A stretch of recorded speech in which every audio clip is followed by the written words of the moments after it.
Imagine yourself standing in Mississippi in 1889. You're a formerly enslaved person, freed just 24 years earlier. You've spent those 2 decades working other people's land, living under laws designed to keep you poor and powerless. You've watched as Reconstruction's brief promise of equality was betrayed, as Jim Crow laws spread across the South like a plague, as every attempt your community made to build something was met with violence or legal barriers. You've seen black men lynched for daring to vote. You've watched businesses burned for being too successful. You've lived with the constant knowledge that no matter how hard you work, the system is rigged against you. But then you hear about Oklahoma, Indian Territory, land that's about to be opened for settlement. A place where for a brief moment in history, the old rules might not apply. A place where you could claim land, build something, maybe even prosper. It sounds too good to be true, and in many ways it is, but it's also real. And if you're going to have any chance at all, you need to understand how you got here and what made this moment possible. Let's go back to 1865. The Civil War has just ended. 4 million enslaved people are suddenly free. But free to do what? Most have no land, no money, no education, nothing but the clothes on their backs. The federal government promises 40 acres and a mule to help formerly enslaved people start over. That promise is broken almost immediately. Instead, most freed people end up as sharecroppers, working the same land they worked as slaves for white landowners who pay them just enough to stay alive and in debt. But there's a brief period from 1865 to 1877 called Reconstruction, when the federal government tries to enforce real change in the South. Black men vote. Black officials are elected to state legislatores and even Congress. Black communities build schools and churches. For 12 years, there's hope that America might actually mean its words about equality and justice for all. Then comes 1877 and the compromise that ended Reconstruction. To settle a disputed presidential election, Republicans agree to withdraw federal troops from the South. The moment those troops leave, white supremacists take back control. Jim Crow laws spread like wildfire. Black people are forced into separate schools, separate restaurants, separate everything. Lynching becomes common. Black men are arrested on false charges and forced into convict labor that's slavery by another name. The brief hope of Reconstruction dies, and in its place comes an era of terror that will last for nearly a century. This is the world that Black Americans are living in during the 1880s and 1890s. This is why thousands of them look west to Oklahoma Territory and see possibility. Because in Oklahoma, something unusual is happening. The federal government has taken land from Native American tribes as punishment for some tribes siding with the Confederacy. This land is being opened for white settlement through a series of land runs where people literally race to claim parcels. And here's the thing that makes Oklahoma different. Federal law doesn't explicitly ban black settlers from participating. The first major land run happens on April 22, 1889. At noon, a gunshot fires and thousands of people surge across the border into what had been Native American territory. They race on horses, in wagons, some even on foot trying to claim the best land. By sunset, entire towns have been staked out, and among those settlers racing alongside white homesteaders are Black Americans staking their own claims. This isn't equality by any stretch. Black settlers face discrimination and violence. Many are forced off their land by white neighbors, but some manage to hold on. Some manage to build. And this becomes a pattern.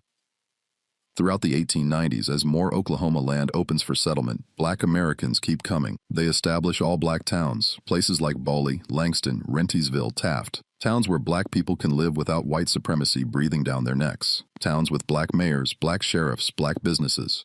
By 1900, Oklahoma Territory has more than 30 all-black towns. This is unprecedented in American history. Nowhere else in the country are black communities able to establish this level of autonomy. But there's a complication. Oklahoma Territory is also being settled by white Southerners who bring their racism with them. The territory becomes a battleground between black hopes for freedom and white determination to maintain racial hierarchy. Violence incidents are common.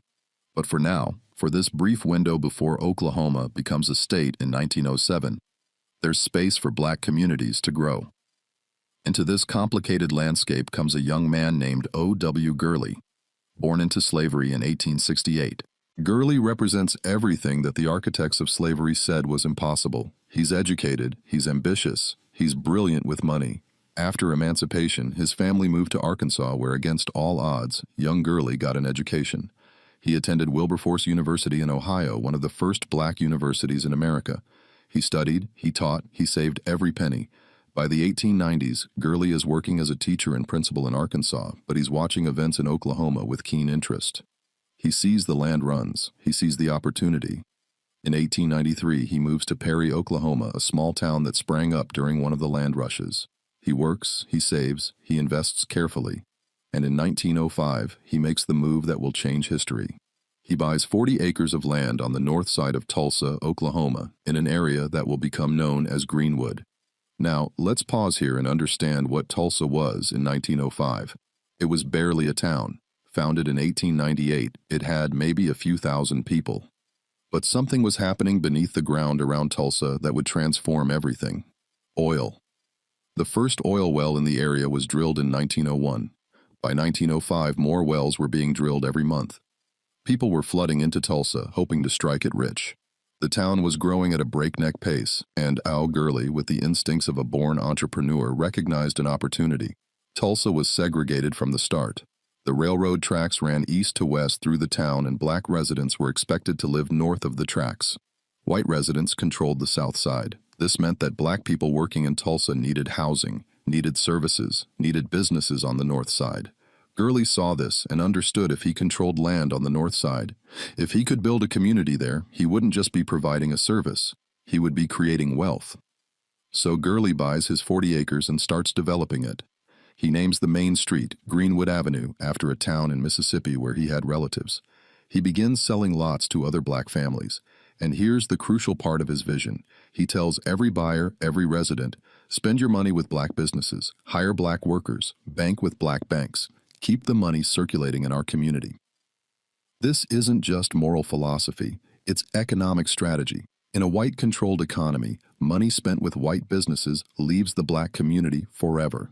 But if black Tulsans spend with black businesses who then spend with other black businesses, the same dollar can circulate through the community dozens of times, creating wealth at each transaction. This concept, sometimes called the black dollar, will become the engine of Greenwood's prosperity. But it only works if there are enough black businesses to support it. Which brings us to the second founder of Black Wall Street, J.B. Stratford. J.B. Stratford was born in 1861 in Versailles, Kentucky. His parents had been enslaved, but by the time J.B. was growing up, his father had managed to acquire some land and establish a small business. This was rare. Most black families in the post-war South had nothing. But Stratford's father understood something crucial. Land equals power. He worked himself to exhaustion to give his children opportunities he never had. Young J.B. Stratford excelled in school, but getting an education as a black child in the 1870s, Kentucky meant constant humiliation and danger. The schools for black children were underfunded, understaffed, often just a single room with a teacher who had barely more education than the students. But Stratford was brilliant and determined. He caught the attention of teachers who encouraged him to apply to college. In 1878, at age 17, he was admitted to Oberlin College in Ohio. Now, imagine being one of a handful of black students at a mostly white college in 1878. This was only 13 years after the end of slavery. Many of your white classmates have parents who fought for the Confederacy. You sit in classrooms where you're the only black face. You live in a dormitory where some students won't speak to you. You face constant reminders that much of white America believes you're inherently inferior, but you study anyway. You excel anyway because you understand that education is a weapon, the only weapon you're legally allowed to carry. Stratford graduates from Oberlin, then studies law. He becomes one of the first black attorneys in the Midwest. He practices law in Indiana, defends black clients who otherwise would have no representation, builds a reputation.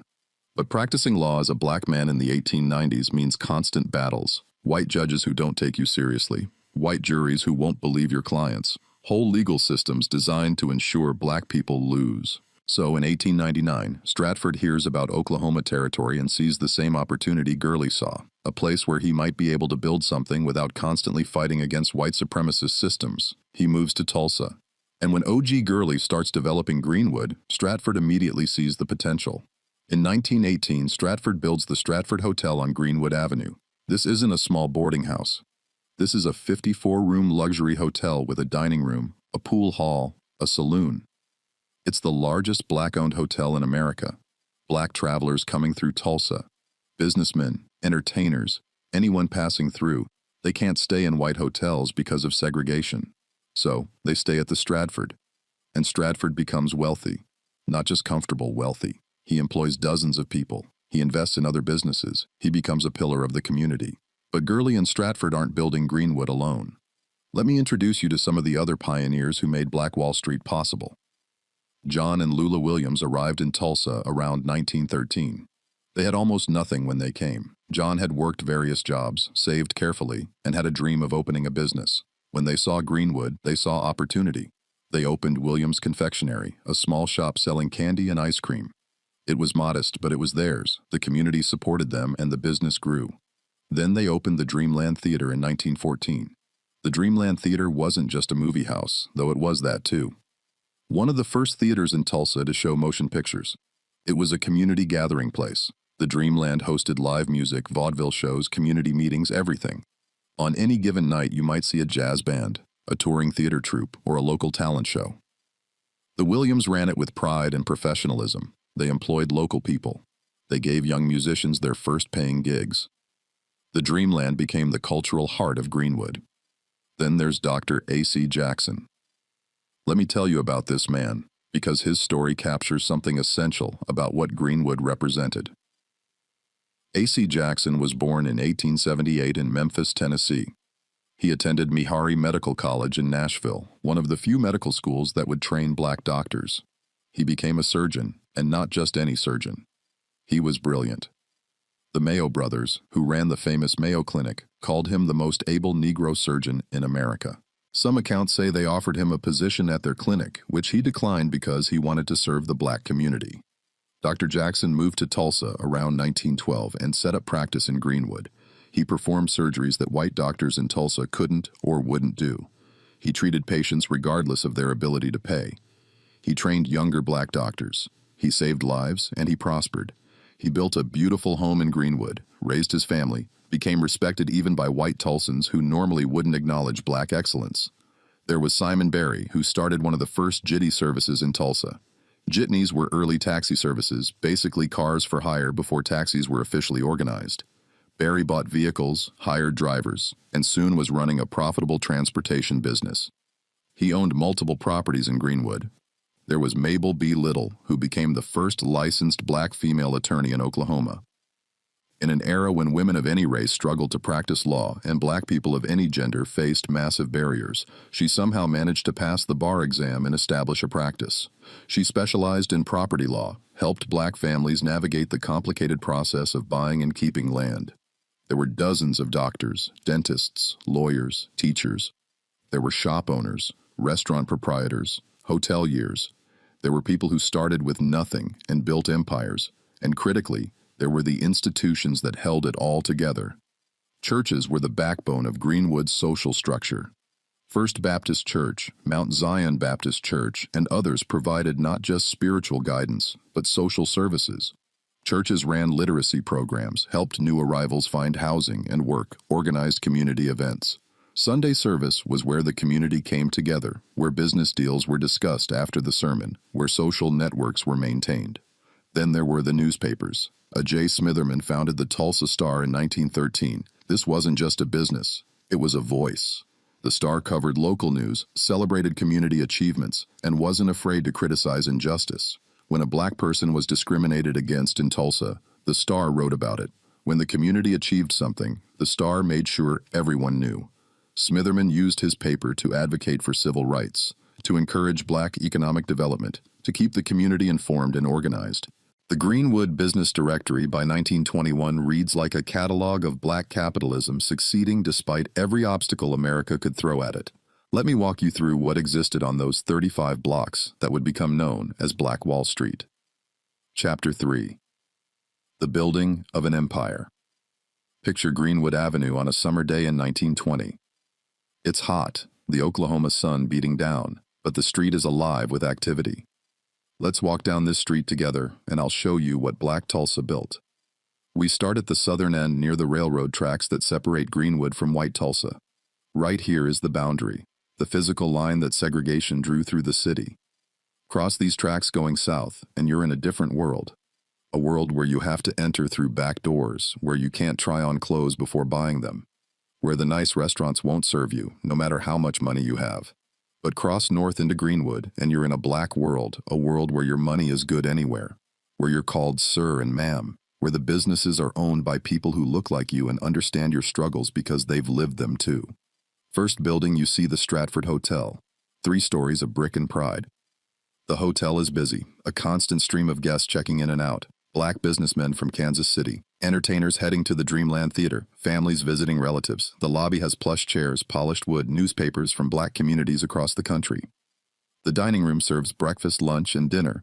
The rooms are clean and well appointed. This is as good as any white hotel in Tulsa, and everyone knows it.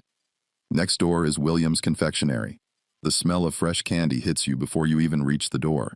Inside, Lula Williams is behind the counter wrapping homemade chocolates while chatting with customers. Kids press their faces against the glass display cases, pointing at the candy they want to buy with pennies earned doing chores. The shop also serves ice cream, sodas, fresh baked goods. It's packed every afternoon with children just out of school and adults stopping by for a treat. Across the street is Mann Brothers Grocery. This is one of about 40 grocery stores in Greenwood, but the Manns run one of the largest. Every kind of food you need. Fresh produce, canned goods, meat from the butcher and back, dry goods, everything. The Manns know their customers by name. Run accounts for families who are short until payday. Donate food to families hit by hard times. This isn't just business, it's community. Walk another block and you see a row of professional offices. Lawyers, doctors, dentists, insurance agents. Each office has a brass plaque by the door with the professional's name. These aren't storefront operations. These are real offices with waiting rooms, secretaries, proper furnishings. Dr. Jackson's surgery is here. His waiting room is always full. People come from all over Oklahoma because they trust him more than white doctors. His success rates are better, his bedside manner is respectful, and he'll perform procedures that white hospitals won't do for black patients. The law offices are busy too. Black people in Oklahoma need lawyers constantly. Property disputes, discrimination cases, contracts, wills, fighting false criminal charges. The black lawyers of Greenwood are kept busy defending their community against a legal system designed to disadvantage them. And they win cases. Not all of them, not even most of them, but enough to make a difference. Enough to protect some families from losing everything. Further up Greenwood Avenue is the Dreamland Theater. During the day, it's quiet, but at night it comes alive. The marquee announces what's showing, sometimes a motion picture, sometimes a live show. The theater seats about 750 people. On a Friday or Saturday night, it's packed. The community dresses up for the theater, men in their best suits, women in elegant dresses. This is a place to see and be seen. Young couples court here. Families make it a weekly tradition. The Dreamland is where Greenwood shows itself at its finest. Jazz musicians play at the Dreamland regularly. This is the jazz age, and Greenwood has its own scene. Local musicians and traveling acts. The blues clubs and jazz joints don't open until after dark, but everyone knows they're there. The music scene in Greenwood rivals anything in Kansas City or Chicago. White Tulsans sometimes sneak across the tracks to hear the music, though they'd never admit it publicly. The churches are scattered throughout Greenwood, and each one is magnificent in its own way. Mount Zion Baptist Church is the largest with a congregation of over 600. First Baptist isn't far behind. These churches aren't just Sunday morning affairs. They're community centers, Wednesday prayer meetings, Saturday youth programs, Sunday school, choir practice, social clubs, charity drives. The churches are where community decisions get made, where leaders emerge, where the social fabric of Greenwood is woven together. Booker T. Washington High School is the crown jewel of Greenwood's educational system. Built in 1913, it's a proper high school with multiple teachers, a full curriculum, a library, science labs. The school emphasizes both practical skills and classical education. Students learn trades, carpentry, mechanics, sewing, but they also study Latin, literature, mathematics, science. The message is clear. Black students can and should receive the same quality education as anyone else. The graduation rate at Booker T. Washington is higher than the national average for black schools. Many graduates go on to college. Some return to Greenwood as teachers, doctors, lawyers, continuing the cycle of community investment.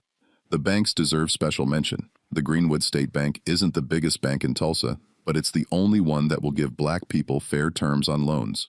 White banks either refuse black customers entirely or charge predatory interest rates. The Greenwood Bank is where community members save money, where businesses get loans to expand, where mortgages are written for families buying homes. This institution holds the financial foundation of Black Wall Street. By 1921, the bank has deposits totaling hundreds of thousands of dollars. That money comes from businesses doing well, from doctors and lawyers and entrepreneurs, and the bank loans that money back into the community. A young couple wants to buy a house. The bank helps. A business owner wants to expand. The bank helps. This circular flow of money within Greenwood is what creates its prosperity. The wealth visible in Greenwood by 1921 is staggering given the historical context.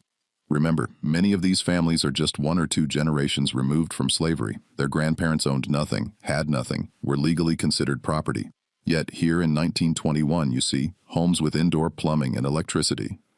In an era when many rural Americans still use outhouses and oil lamps, Greenwood residents have modern conveniences. Some homes have pianos, fine furniture imported from other states, photographs with record collections. The houses themselves range from modest but well-kept cottages to substantial two-story homes that would fit in any wealthy white neighborhood. Cars are everywhere. Ford Model Ts mostly, but also some luxury vehicles. Black Tulsans buy cars not just for transportation but as symbols of success. On Sunday mornings, you see families driving to church in their best clothes in their own automobiles. This is freedom of a kind their parents never knew. The total property value in Greenwood by 1921 is estimated at over $2 million, about $35 million in today's dollars. Individual families have net worths of $100,000 or more, equivalent to about $1.7 million today. These aren't plantation owners or heirs to family fortunes. These are people who started with nothing and built wealth through intelligence, hard work, and community solidarity. The residents of Greenwood are acutely aware of how rare and precious this is. They know that in most of America, black prosperity is met with white violence. They've heard about Wilmington, North Carolina, where a thriving black community was destroyed by white mobs in 1898. They know about the countless smaller incidents of black businesses burned, black landowners forced to sell at gunpoint.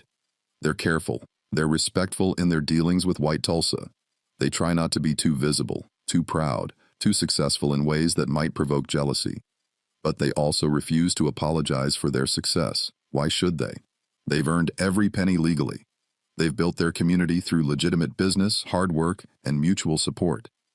If white people are uncomfortable with black prosperity, that's a white people problem.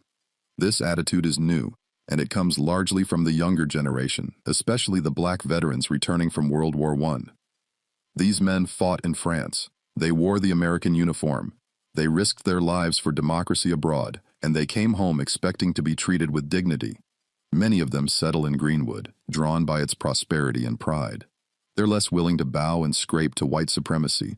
They talk about rights, about respect, about not tolerating discrimination. This makes white Tulsa nervous. You can read it in the editorials in white newspapers. Complaints about uppity Negroes, concerns about black people not knowing their place.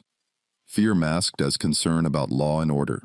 The white establishment in Tulsa watches Greenwood with growing discomfort.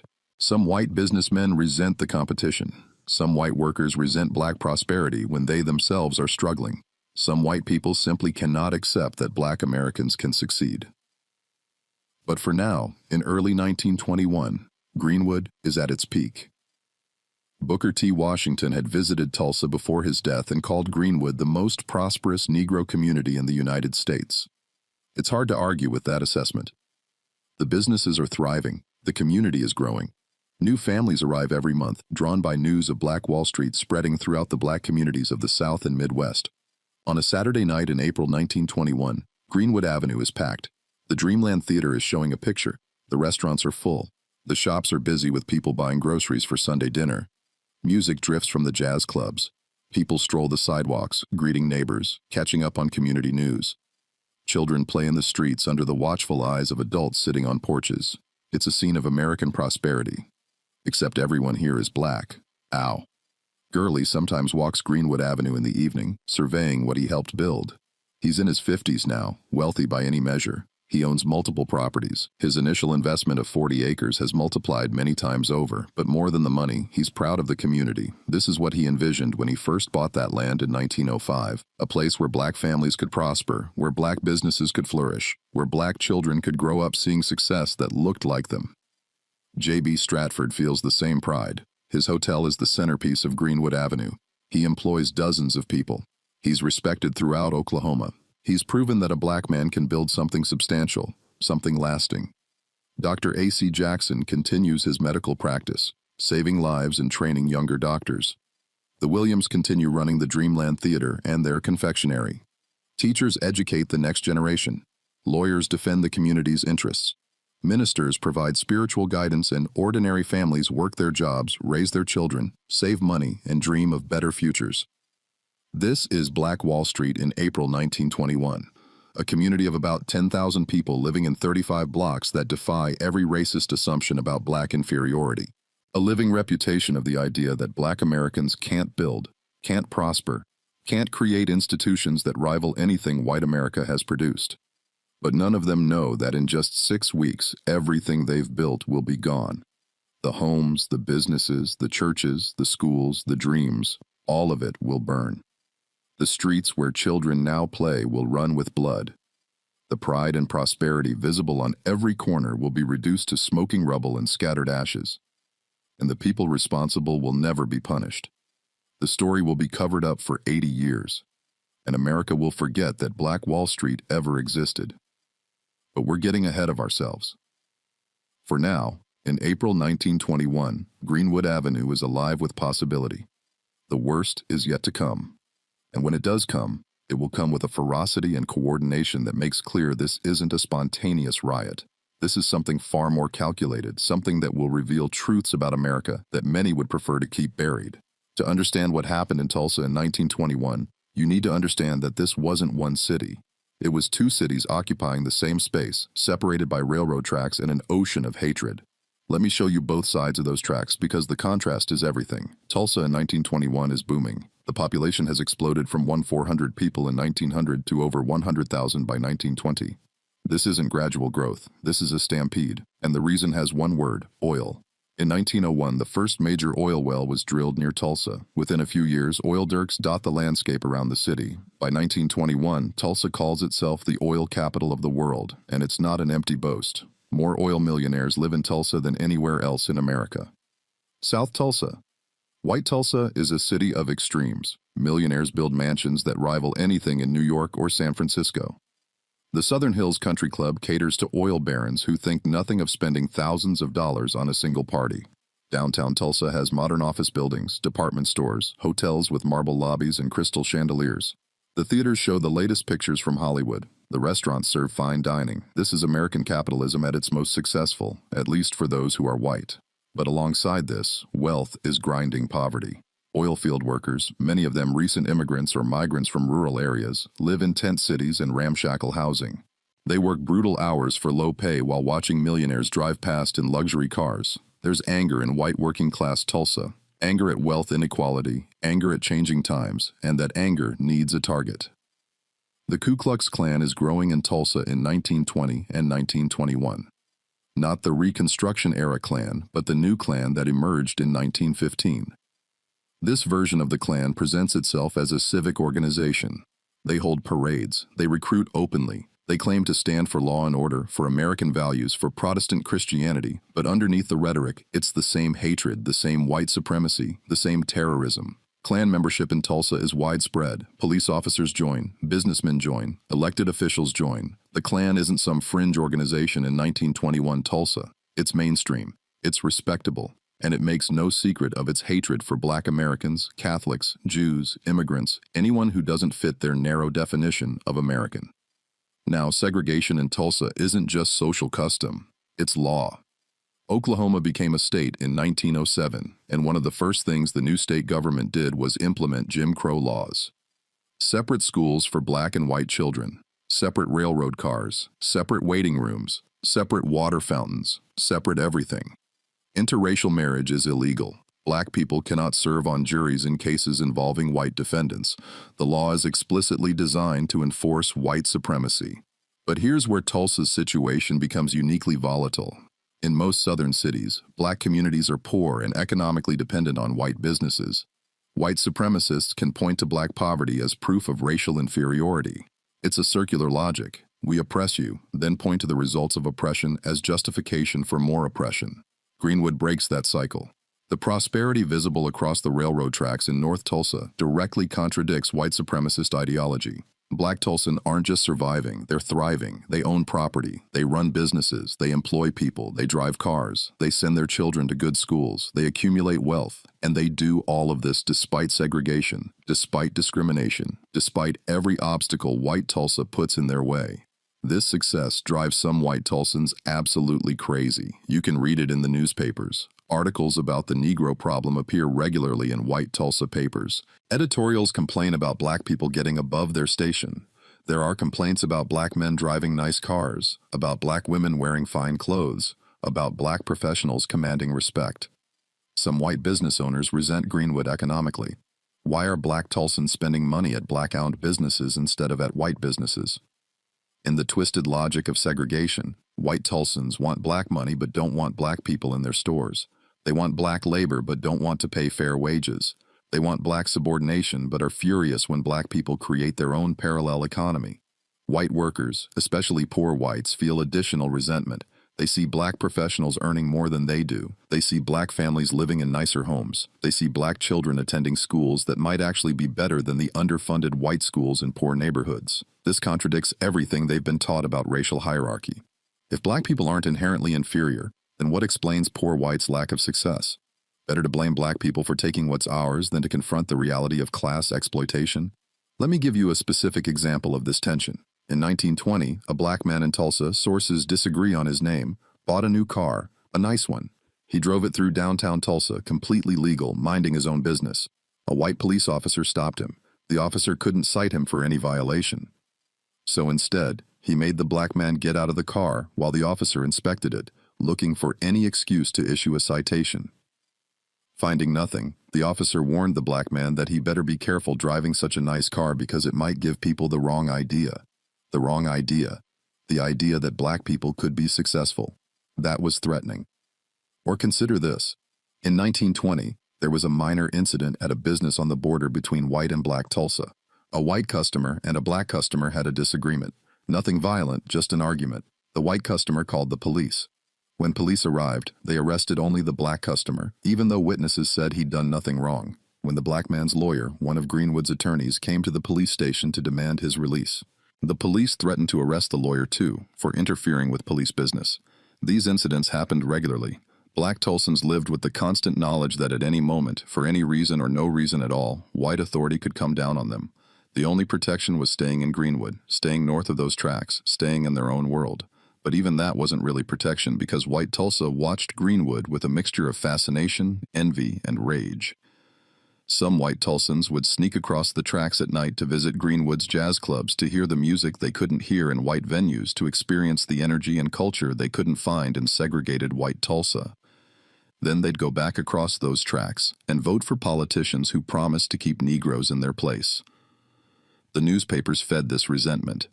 The Tulsa Tribune, one of the city's two major daily papers, was particularly inflammatory. Editor Richard Lloyd Jones wasn't shy about his views. He regularly published editorials and articles that portrayed black Tulsans as a threat. He used coded language, crime and disorder, and outside agitators, but everyone knew what he meant. He was telling white Tulsa that black success was dangerous, that black pride was threatening, that something needed to be done. Now, let's add another volatile element: World War I veterans. The United States entered World War I in 1917. Thousands of black men enlisted or were drafted. They served in segregated units under mostly white officers. They faced discrimination even in uniform, but they fought bravely. Black soldiers from Oklahoma served in France, faced German artillery and machine guns, bled and died for democracy abroad. When these veterans returned home in 1919 and 1920, they came back different. They'd worn the uniform. They'd fought for America. They'd been treated better by French civilians than they'd ever been treated in Oklahoma, and they were less willing to tolerate the racism that told them they weren't full Americans. Many black veterans settled in Greenwood, drawn by its prosperity and sense of black pride. These men had combat experience. They knew how to handle weapons. They knew tactics and organization, and they were determined not to bow to white supremacist violence. When they heard stories about lynchings, and there had been several in Oklahoma in recent years, they talked openly about armed self-defense. This talk terrified white Tulsa. The idea of black men, especially armed black men, standing up for themselves, challenged the entire racial hierarchy. The summer of 1919, called the Red Summer, saw race riots in more than 25 American cities. White mobs attacked black neighborhoods in Chicago, Washington, D.C., Omaha, and elsewhere. In some cities, black residents fought back. White America was shocked. The subservient, scared black people of white imagination were fighting back, defending themselves, refusing to be victims. Tulsa watched these events nervously. White Tulsans worried that the violence might spread to their city. Black Tulsans saw the riots differently. They saw white mobs attacking black communities and understood that nowhere was safe, that prosperity didn't protect you, that at any moment white supremacy might decide to destroy what black people had built. Then in August 1920, two black men, teenagers really, were lynched in Tulsa County. They were accused of killing a white man, though evidence was questionable. A mob took them from the jail and hanged them from a bridge. No one was ever prosecuted for the lynchings. The message was clear. White Tulsa could kill black people with impunity. Black Tulsans were terrified and furious. A.J. Smitherman, editor of the Tulsa Star, wrote a fiery editorial condemning the lynchings and calling for justice. He didn't get justice. What he got was a warning from white authorities to watch his tone or face consequences. The black community understood even speaking out against murder could get you killed. So by early 1921, Tulsa is a powder keg. You have white resentment of black success. You have Klan growth and white supremacist organization. You have economic tensions from the oil boom creating wealth inequality. You have returned black veterans who won't quietly accept oppression. You have recent lynchings. You have inflammatory newspaper coverage. You have police and city officials who are either Klan members or sympathetic to Klan ideology. All it needs is a spark. And on May 30th, 1921, that spark comes in the form of a teenage boy, an elevator, and a lie that will destroy everything Greenwood has built. Chapter 5. The Lie That Sparked the Fire. Dick Rowland is 19 years old in May 1921. He's an orphan raised by his grandmother. He works as a shoe shiner at a shop on Main Street in downtown Tulsa in the white business district. It's not glamorous work, but it's honest work, and Dick is good at it. He's polite, professional, well-liked by his customers. He's never been in trouble with the law. By all accounts, he's a quiet, hard-working young man trying to make a living. Every day, Dick takes the elevator in the Drexel building to the top floor, where the only bathroom that black workers are allowed to use is located. This is Jim Crow in action, separate bathrooms, and the black bathroom is deliberately placed as far and as inconveniently as possible. The elevator in the Drexel building is operated by Sarah Page, a 17-year-old white girl. She's also working class, probably making barely enough to survive. In normal circumstances, Dick Rowland and Sarah Page have nothing in common except poverty and the need to work. May 30th, 1921 is Memorial Day, a Monday. It's a regular workday. Around mid-morning, Dick Rowland enters the Drexel building and gets on the elevator. Sarah Page is operating it. The elevator starts up and then something happens. We will never know exactly what because the two people who were there never gave consistent public accounts. What we do know from later testimony and investigation, Sarah Page screamed. Dick Rowland left the elevator quickly. A clerk on one of the floors heard the scream and saw Rowland leaving. The clerk assumed the worst, that this black man had attacked this white woman. The clerk called the police. What probably happened? The most likely explanation, according to later investigators, Dick Rowland tripped entering the elevator. Or the elevator jolted, causing him to stumble and grab Sarah Page's arm to steady himself. She screamed in surprise. He, realizing how this would look, fled. Another theory, they knew each other, possibly were romantically involved, which would be illegal under Oklahoma's anti-miscegenation laws, had some kind of dispute. Page screamed during an argument, and Rowland fled when he realized someone heard. What definitely did not happen, any kind of serious assault. Sarah Page had no torn clothing, no bruises, no injuries of any kind. When police interviewed her later that day, her story was vague and contradictory. She never pressed charges. In fact, the evidence suggests she wanted the whole thing dropped, but by then it was too late. Dick Rowland fled to Greenwood. He knew the danger he was in. In Oklahoma in 1921, a black man accused of touching a white woman could be lynched, and the legal system would do nothing. He went to his grandmother's house and told her what happened. She must have been terrified. They both knew the history. They both knew what happened to black men accused of assaulting white women. Meanwhile, the police were called. They took statements from the clerk who heard the scream. They examined the elevator and found nothing. No evidence of struggle, no evidence of assault, but they had a black man fleeing the scene and a white woman who screamed. In white Tulsa's mind, that was enough. By afternoon, police had located Dick Rowland in Greenwood. They arrested him and took him to the Tulsa County Courthouse. The courthouse jail was on the top floor, considered the most secure location in Tulsa. Sheriff Willard McCullough was in charge. To his credit, McCullough was one of the few white officials in Tulsa who believed in due process. He'd previously prevented lynchings by protecting prisoners. He was determined to protect Rowland until the case could be properly investigated. But then the Tulsa Tribune got involved. The Tribune's afternoon edition hit the streets around 3:00 p.m. on May 30th. The front page carried a story about the incident.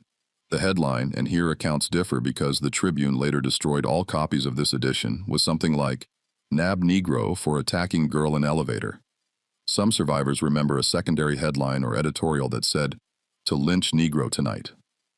The article itself was inflammatory beyond any responsible journalism. It described Dick Rowland in racist terms. It described an attack on Sarah Page using language that implied sexual assault, despite no evidence of any attack at all. It gave details that were entirely fabricated. And critically, it mentioned that Rowland was being held in the county jail at the courthouse. This was a deliberate decision by the Tribune editors. They knew what mentioning the jail location would do. This wasn't news reporting. This was an invitation to a lynching. Word spread through white Tulsa. By late afternoon, groups of white men were gathering downtown, discussing the incident. The details got more lurid with each retelling. By evening, the story circulating through white Tulsa bore no resemblance to reality. Now it was a violent assault, a brutal attack, a black monster who needed to be dealt with. By 7:00 p.m., men were heading toward the courthouse. By 8:00 p.m., a crowd had formed. By 9:00 p.m., there were an estimated 2,000 white men surrounding the courthouse, many of them armed, and the mood was ugly. This was a lynch mob forming in real time. Sheriff McCullough understood the danger. He positioned his deputies on the roof of the courthouse with rifles. He disabled the elevator so no one could reach the top floor where Rowland was held. He barricaded the stairwell and he sent word he would shoot anyone who tried to take his prisoner. McCullough was vastly outnumbered, and he knew it, but he was determined to do his duty. The white mob grew more agitated. Men shouted for Rowland to be handed over. "We'll take care of him," they yelled. "He'll never see trial." Some brought rope, making their intentions clear. Others brought guns. The crowd was feeding on its own energy, getting more aggressive, more violent. Word of the lynch mob reached Greenwood quickly. Black Tulsan had been through this before. They knew what happened when white mobs formed. They knew that sheriffs, even well-meaning ones like McCullough, often buckled under pressure and handed over prisoners to be murdered. They knew that lynch victims were tortured, mutilated, burned, their bodies displayed as warnings. They knew that lynchings were community events for white Southerners with photographs taken, souvenirs collected, celebrations held, and they knew about the recent lynchings in Tulsa County just months earlier. The memory was fresh. At churches throughout Greenwood, men gathered. These weren't hotheads or criminals. These were business owners, doctors, lawyers, war veterans, respected men, family men. They discussed the situation. Should they go to the courthouse? Should they offer to help the sheriff? Should they defend Dick Rowland? This wasn't an easy decision. Going armed to the courthouse meant confronting white Tulsa directly. It meant risking violence. But doing nothing meant accepting that any black man could be lynched at any time for any accusation, no matter how false. It meant accepting that black life had no value. Around 9:00 p.m., a group of about 25 armed black men arrived at the courthouse. They were well-dressed, disciplined, clearly military veterans based on how they moved and organized. They approached Sheriff McCullough and offered their services. "We're here to help you protect your prisoner," they said. The white crowd reacted with shock and rage. Black men armed at the courthouse offering to help protect another black man. This violated every assumption white Tulsa had about racial hierarchy. Black people were supposed to be afraid, supposed to beg, supposed to accept whatever white people decided. They weren't supposed to show up armed and organized. Sheriff McCullough, to his credit, tried to defuse the situation. He thanked the black men, but told them he had the situation under control. He asked them to go home. The black men, seeing that the sheriff seemed capable of holding the jail, agreed. They left peacefully. But the white mob didn't disperse. It grew. By 1:00 p.m., there were an estimated 10,000 white men surrounding the courthouse. 10,000. Let that number sink in. 10,000 armed white men demanding a black prisoner be handed over to be murdered. The black men who had offered to help Sheriff McCullough returned to Greenwood and reported what they had seen. The size of the white mob was terrifying. If that mob decided to attack Greenwood instead of just trying to lynch Dick Rowland, the community was in serious danger. More men armed themselves. More veterans gathered. Churches became emergency meeting points. Around 1,000 p.m., a second group of black men, this time about 75, returned to the courthouse. The situation had deteriorated in the hour since the first group left. The white mob was larger, angrier, more organized. Some were clearly drunk, others were methodical and purposeful. Armed white men were taking positions around the courthouse as if preparing for an assault. The black men again approached the sheriff, again offered to help defend the jail. Again, McCullough refused and asked them to leave, but this time the tension was explosive. The white mob pressed closer.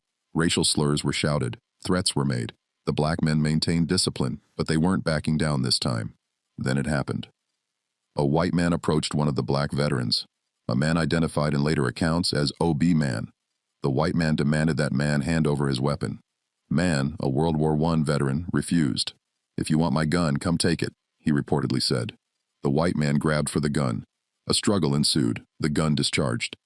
Whether man pulled the trigger deliberately or it went off during the struggle, no one knows for certain, but the shot rang out in the night air like a starting pistol. Chaos erupted. Both sides started shooting. The courthouse square became a battlefield. Muzzle flashes lit up the darkness. The sound of gunfire echoed off buildings. Men fell, wounded or dead. The initial exchange lasted maybe 2 minutes, but in that time, 12 people died. 10 white, 2 black. The black men, outnumbered more than 100 to 1, retreated in good order toward Greenwood. They moved tactically, covering each other, not running in panic but conducting a fighting withdrawal. These were trained soldiers using military discipline under fire. The white mob pursued, but half-heartedly at first. They'd expected the black men to flee in terror. Instead, they'd fought back and killed white men. This was shocking. This wasn't how it was supposed to go. Black people weren't supposed to shoot white people. The natural order had been violated, but shock turned to rage. The white mob, instead of dispersing, began to organize. And here's where the situation goes from a spontaneous confrontation to something far more sinister. Tulsa police didn't try to break up the mob. Instead, police officers began deputizing white men, giving them badges, giving them legal authority. "Get a gun and get Ann," one officer was heard saying to newly deputized white men. Hardware stores and pawn shops were broken into.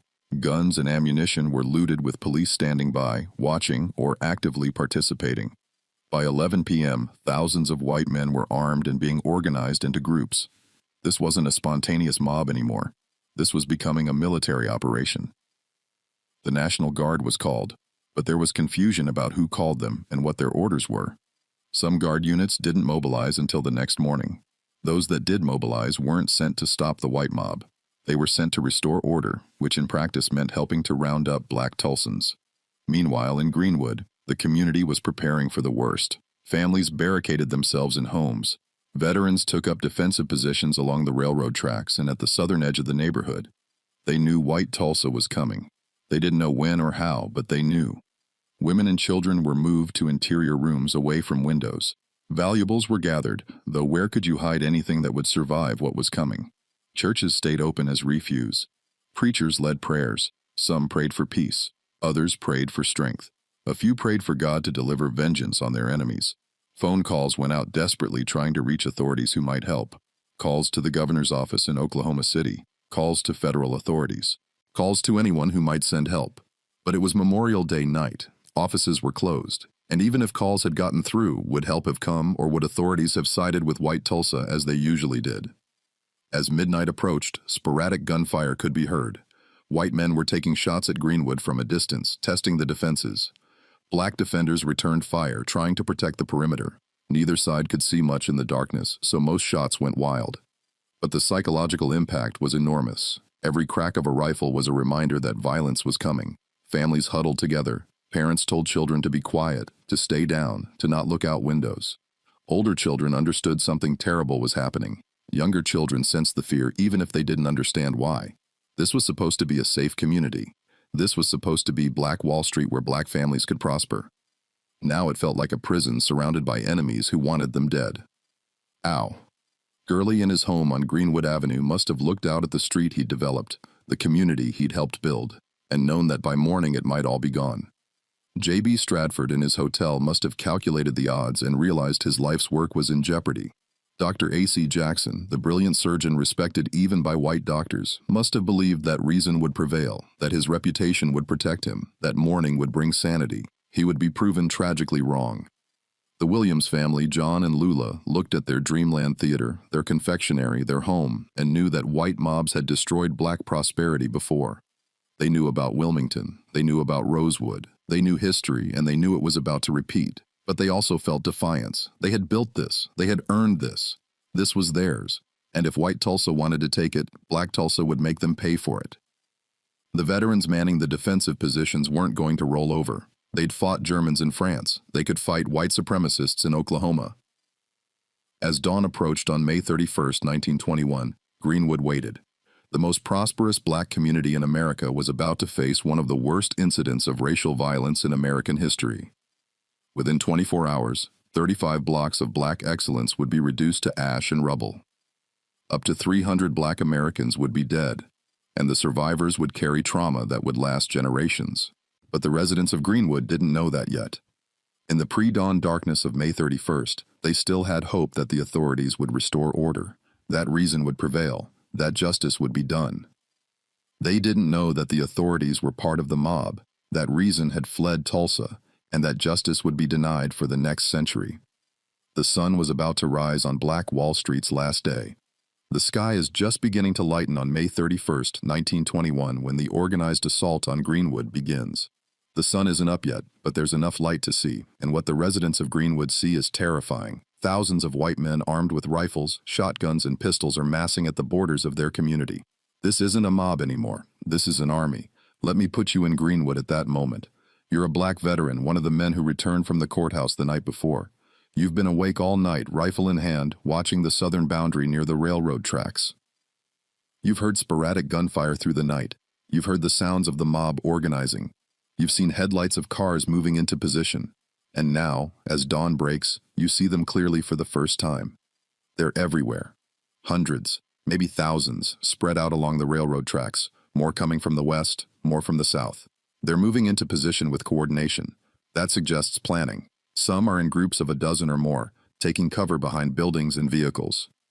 Others are individuals finding firing positions. Many wear white handkerchiefs or white ribbons on their arms or hats. Identification markers so they can tell each other apart from black residents.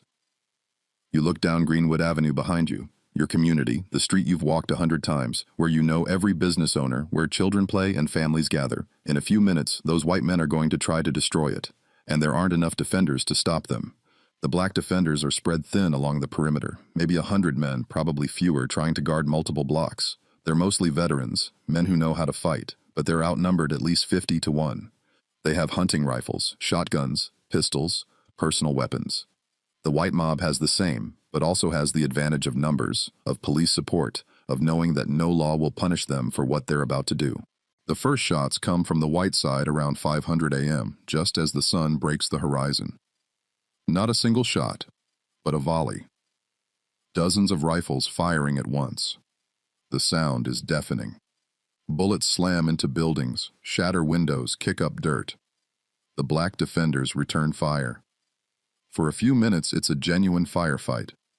The white attackers are surprised by the resistance. Some duck for cover. A few are hit. But then the white mob realizes something. The black defenders can't defend everywhere at once. The perimeter is too long, the defenders too few. So, the white mob doesn't charge directly into the strongest defensive positions. Instead, they probe for weaknesses, find gaps, start infiltrating into Greenwood from multiple directions. By 5:30 a.m., white attackers have penetrated into Greenwood from the west side. They're moving from house to house, business to business. The black defenders are forced to fall back, fighting a running battle through the streets they're trying to protect. Every retreat means abandoning homes, abandoning families, leaving them to the mercy of men who have no mercy. The police aren't stopping this. The police are participating in it. Uniformed Tulsa police officers are leading groups of white men into Greenwood. They're breaking down doors, dragging black residents out of homes, separating men from women and children. The National Guard troops who have finally arrived aren't stopping the mob either. Some guard units are actually helping, treating black residents as the enemy, treating the white mob as fellow law enforcement. Let me show you what's happening on specific streets. On Archer Street, one of the main east-west roads through Greenwood, white attackers are moving systematically from building to building. They kick in doors or shoot locks off. They storm into homes where families are hiding. The men are immediately arrested, taken into custody, not for any crime, but simply for being black and being there. The women and children are ordered out of their homes. Then the looting begins. Before buildings are burned, they're ransacked. White men carry out furniture, clothing, valuables, anything they can grab. Some have trucks waiting to haul away the stolen goods. This isn't spontaneous rioting. This is organized theft. Photos taken that morning, photos that will later be suppressed, show white men posing with their loot, smiling as if they're on a shopping trip. A black family on Archer Street, let's call them the Johnsons, though I'm using that name to protect their identity since descendants still live in Tulsa, experiences the invasion like this. They're huddled in their home, father standing by the door with a shotgun, mother and 3 children in the back bedroom. They hear the gunfire getting closer. They hear shouting, glass breaking, the sounds of destruction moving down their street like a wave. Then their door splinters under the impact of a boot. White men pour in. The father drops his shotgun immediately, hands up. Don't shoot. We're not resisting. But it doesn't matter. The white men beat him anyway. Rifle butts to his face and body until he's on the ground bleeding. They drag him outside. His wife screams, tries to follow, but is shoved back. The children are crying. White men are going through their home now, grabbing anything valuable. The piano the mother saved for years to buy. White men are trying to figure out how to move it. The father's good suit. A white man is holding it up, checking the size. "This will fit me fine," he says as if he's at a department store. Then someone produces a torch. The house is going to be burned. The mother and children are ordered out. They stumble into the street and the mother sees their neighborhood. Multiple houses are already burning. Smoke is rising from buildings up and down the street. Black residents are being marched at gunpoint toward detention points. Bodies lie in the street. People who resisted or who were simply shot because the white attackers could. This scene is repeated across Greenwood, not just once, not just a few times, but hundreds of times. Every family has a version of this story. Some worse because some families don't all survive. The black defenders are fighting back wherever they can, but they're being overwhelmed. Small groups of veterans are making stands at street corners, firing at the advancing white mob, then retreating when the position becomes untenable. They're trying to buy time, trying to allow families to escape, trying to maintain some kind of organized resistance. But it's hopeless. There are just too many attackers coming from too many directions. By 6:00 a.m., barely an hour after the assault began, white attackers control the southern third of Greenwood. Homes are burning. Businesses are looted and torched. Black residents are being rounded up, and the invaders are pushing deeper into the community. Now, throughout this, there's something else happening, something that eyewitnesses report, but that many later historians initially doubted because it seemed too horrible, too organized, too much like something from a war rather than a domestic incident. Private airplanes are taking off from local airfields and flying over Greenwood. The first plane appears over Greenwood around 6:00 a.m. It's a small aircraft, the kind used for crop dusting or giving rich people joyrides. It circles low over the neighborhood, maybe 500 feet up. Some black residents actually wave at it initially, thinking maybe it's someone trying to observe what's happening, maybe even trying to help. Then something falls from the plane and something explodes. Multiple eyewitnesses, survivors whose testimony was recorded decades later, describe seeing planes drop incendiary devices on Greenwood. These weren't bombs in the military sense. These were more likely turpentine-filled bottles with burning rags or dynamite or other improvised incendiaries, but the effect was the same. Buildings that weren't yet burning suddenly burst into flames from the roof down. Mary E. Jones Parrish, a survivor who would write one of the first comprehensive accounts of the massacre, described it this way. "We saw planes circling in midair. They grew in number and hummed, darted, and dipped low.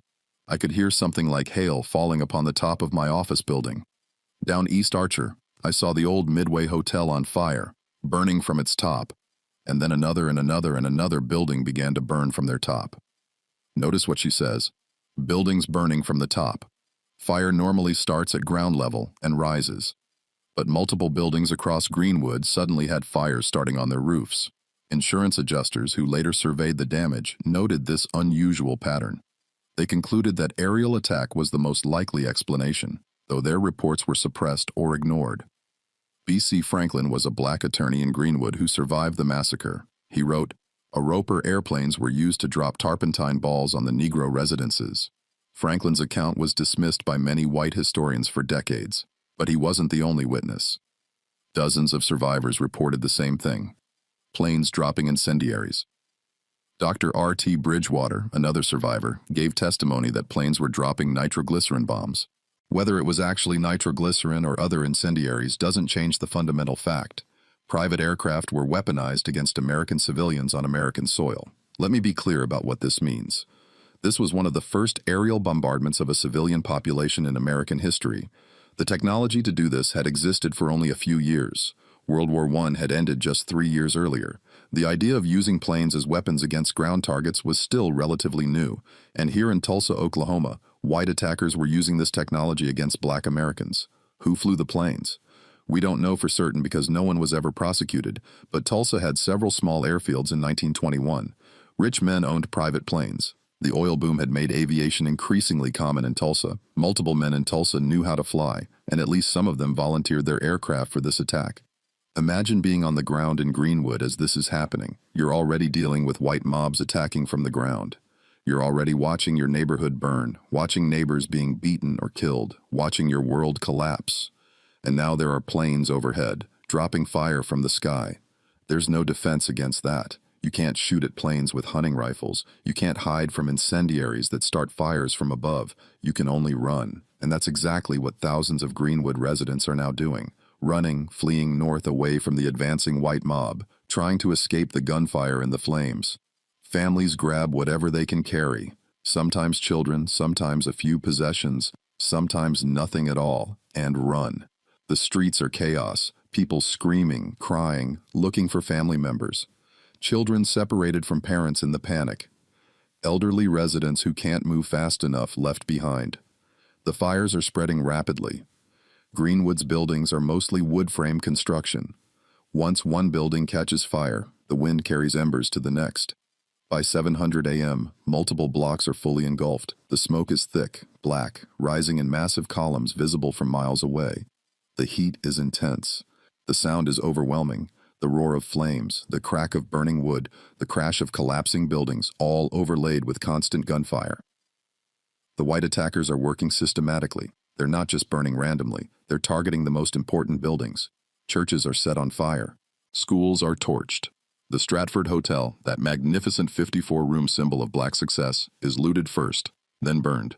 The Dreamland Theater, where so many community gatherings happened, where children watched their first movies, where couples courted, burned. The Tulsa Star newspaper office, a J. Smitherman's voice for the community, destroyed. Business after business goes up in flames. Mann Brothers grocery burned.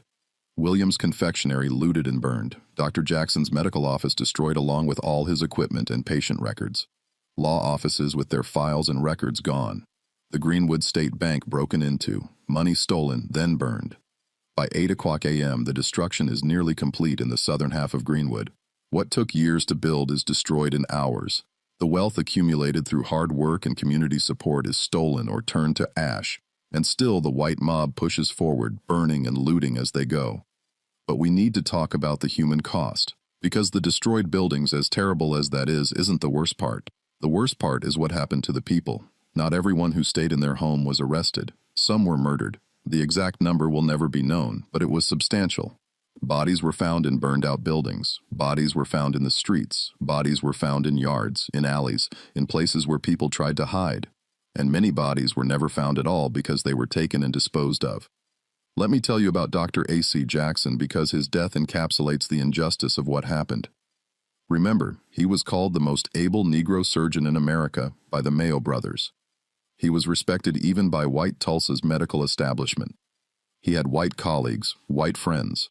When the violence started, some of his white acquaintances sent word that he would be protected, that he should just stay in his home and wait for things to calm down. Dr. Jackson believed them. He had faith in American justice, faith in law and order, faith that his reputation and skill would protect him. So when the white mob came to his house on the morning of May 31st, he didn't resist. He walked out with his hands raised. "I'm Dr. Jackson," he told them. "I'm not armed. I'm surrendering." They shot him anyway. Multiple witnesses saw it happen. Dr. Jackson was standing in his yard, hands up, no weapon, no threat, telling them who he was, and they shot him in the back. He fell, mortally wounded. His wife ran to him. The white men wouldn't let her help him. They made her stand back while he bled out in his own yard. One of the finest surgeons in Oklahoma, a man who had saved countless lives, died in the dirt outside his home while his killer stood over him. Why? Why kill a man who was surrendering? Because this wasn't about self-defense or stopping a riot. This was about terror. This was about sending a message. No level of education, no amount of success, no professional reputation would protect you if you were black. The most successful, the most respected, the most respectable by white standards. None of it mattered. You were still just a target.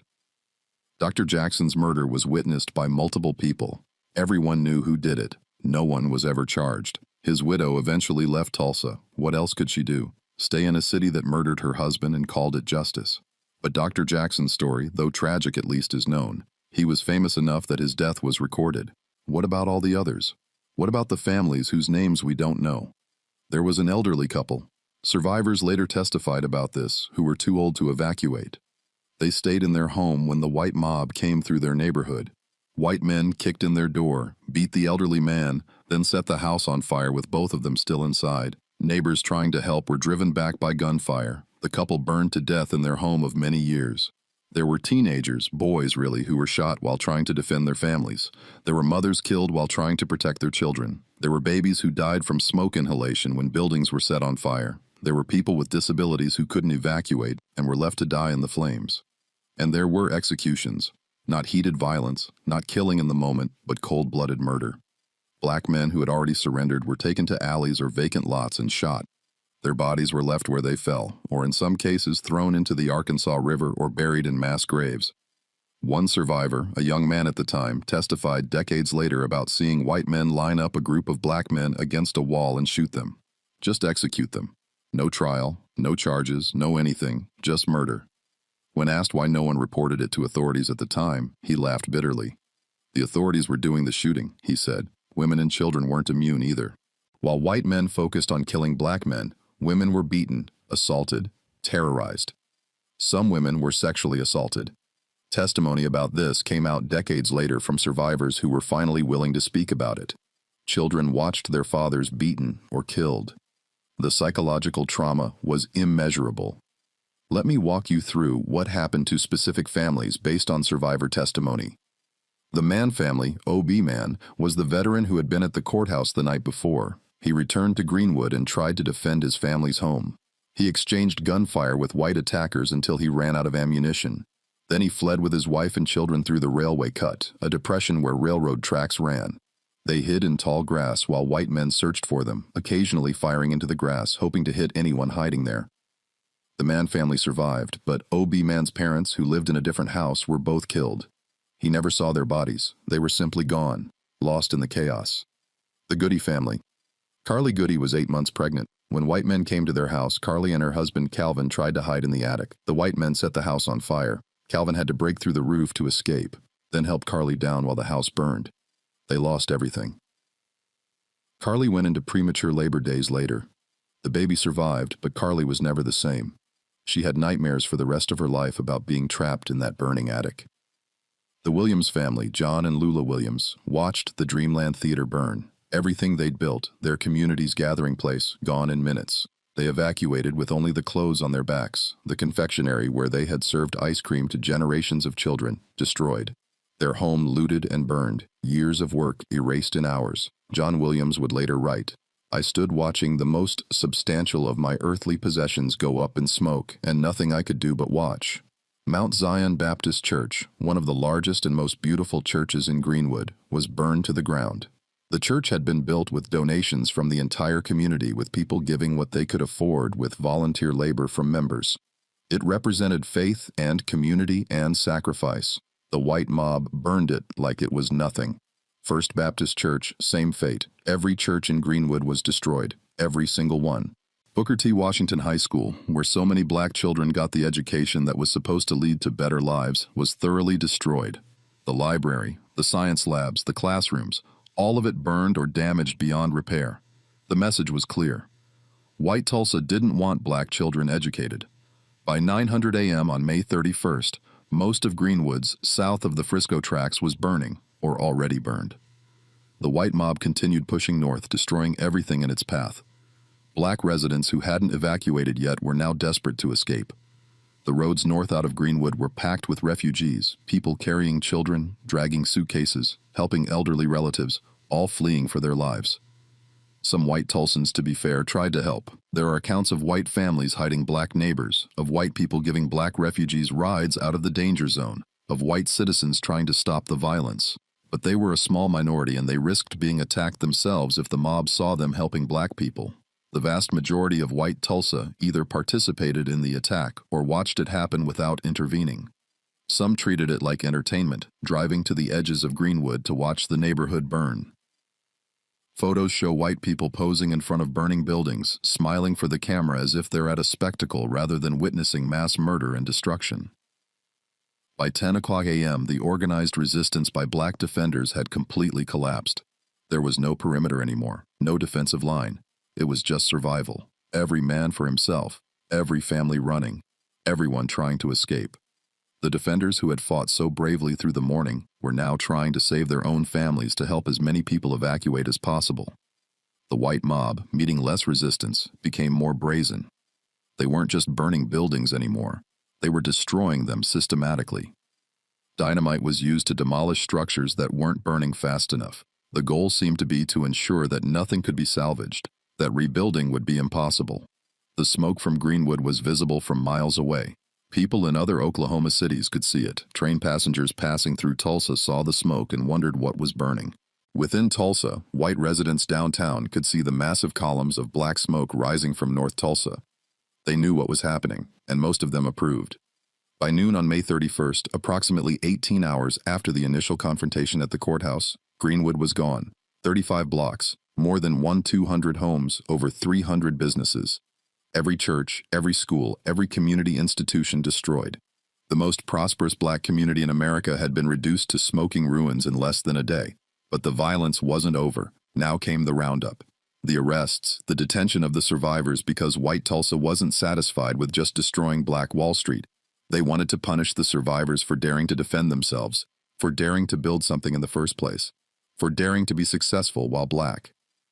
The final toll would take weeks or months to calculate. And even then, it would be deliberately undercounted.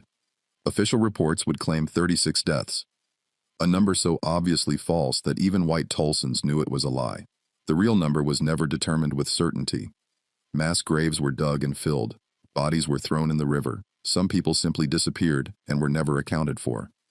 Estimates from the black community ranged from 100 to 300 dead, with 300 being the most common estimate from survivors. Modern historians generally accept a range of 100 to 300 killed, acknowledging that the true number will never be known. For comparison, 36 people died in the famous OK Corral shootout, except that didn't happen. That's a myth. 36 people might have died in the first hour of the Tulsa Massacre. By the time it was over, the death toll was orders of magnitude higher. 10,000 people were left homeless, an entire community displaced, families torn apart, generational wealth destroyed. Dreams burned to ash, and the survivors were about to discover that the nightmare wasn't over. It was just beginning a new phase, because now they would be treated as the criminals, rounded up like prisoners of war, while those who murdered and burned and looted walked free. The survivors of the Tulsa Race Massacre would spend the rest of their lives trying to understand how America could allow this to happen. How could police participate in mass murder? How could the National Guard help destroy rather than protect? How could private citizens bomb their neighbors from the air? How could a city destroy itself and then pretend it didn't happen? These questions would haunt them. The trauma would mark them. And when they tried to tell their stories, they would be silenced, threatened, told to forget. America wanted to forget. White Tulsa wanted to move on. The story of Black Wall Street was meant to disappear completely, as if it never existed. But the survivors remembered. They carried the memory like a weight. And decades later, when they were finally allowed to speak, they told the truth about the prosperity that was destroyed, about the violence that destroyed it, about the injustice that followed, and about how America forgot it all, because remembering would mean confronting truths too painful to bear.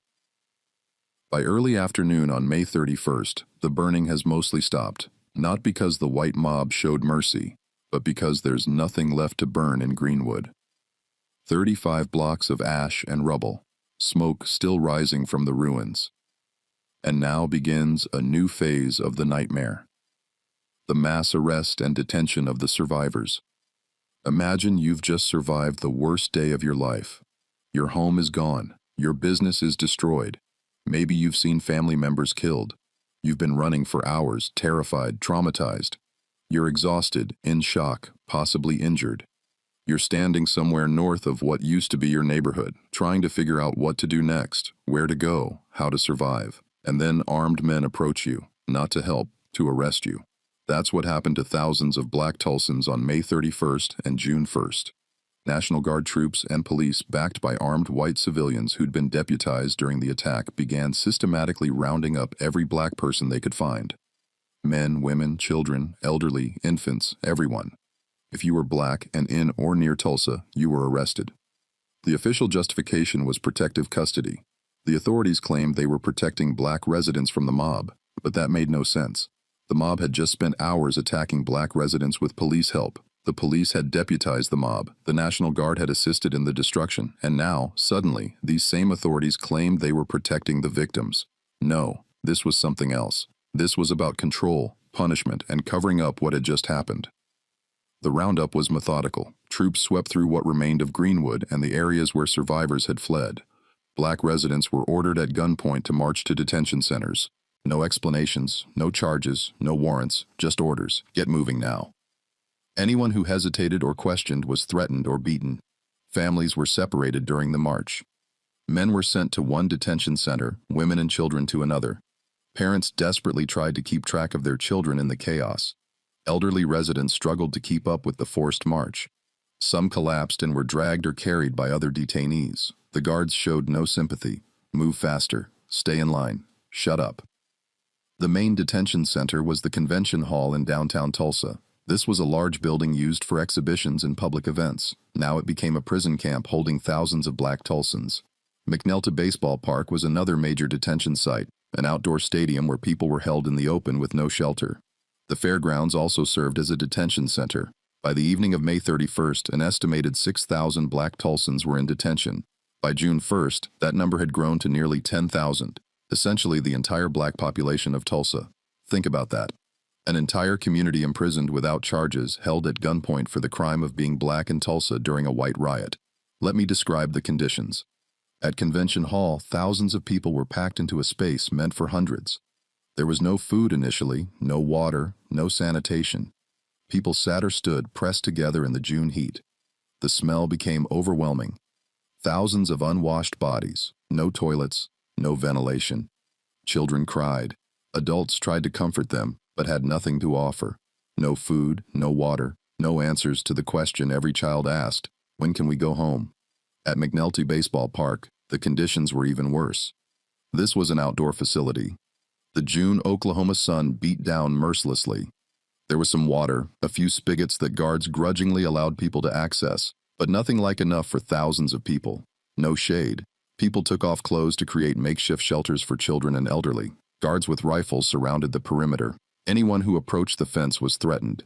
The fairgrounds detention was similar. Outdoor pens, minimal facilities, armed guards. Families huddled together when they could, but many had been separated. Mothers frantically searched for children. Children wandered looking for parents.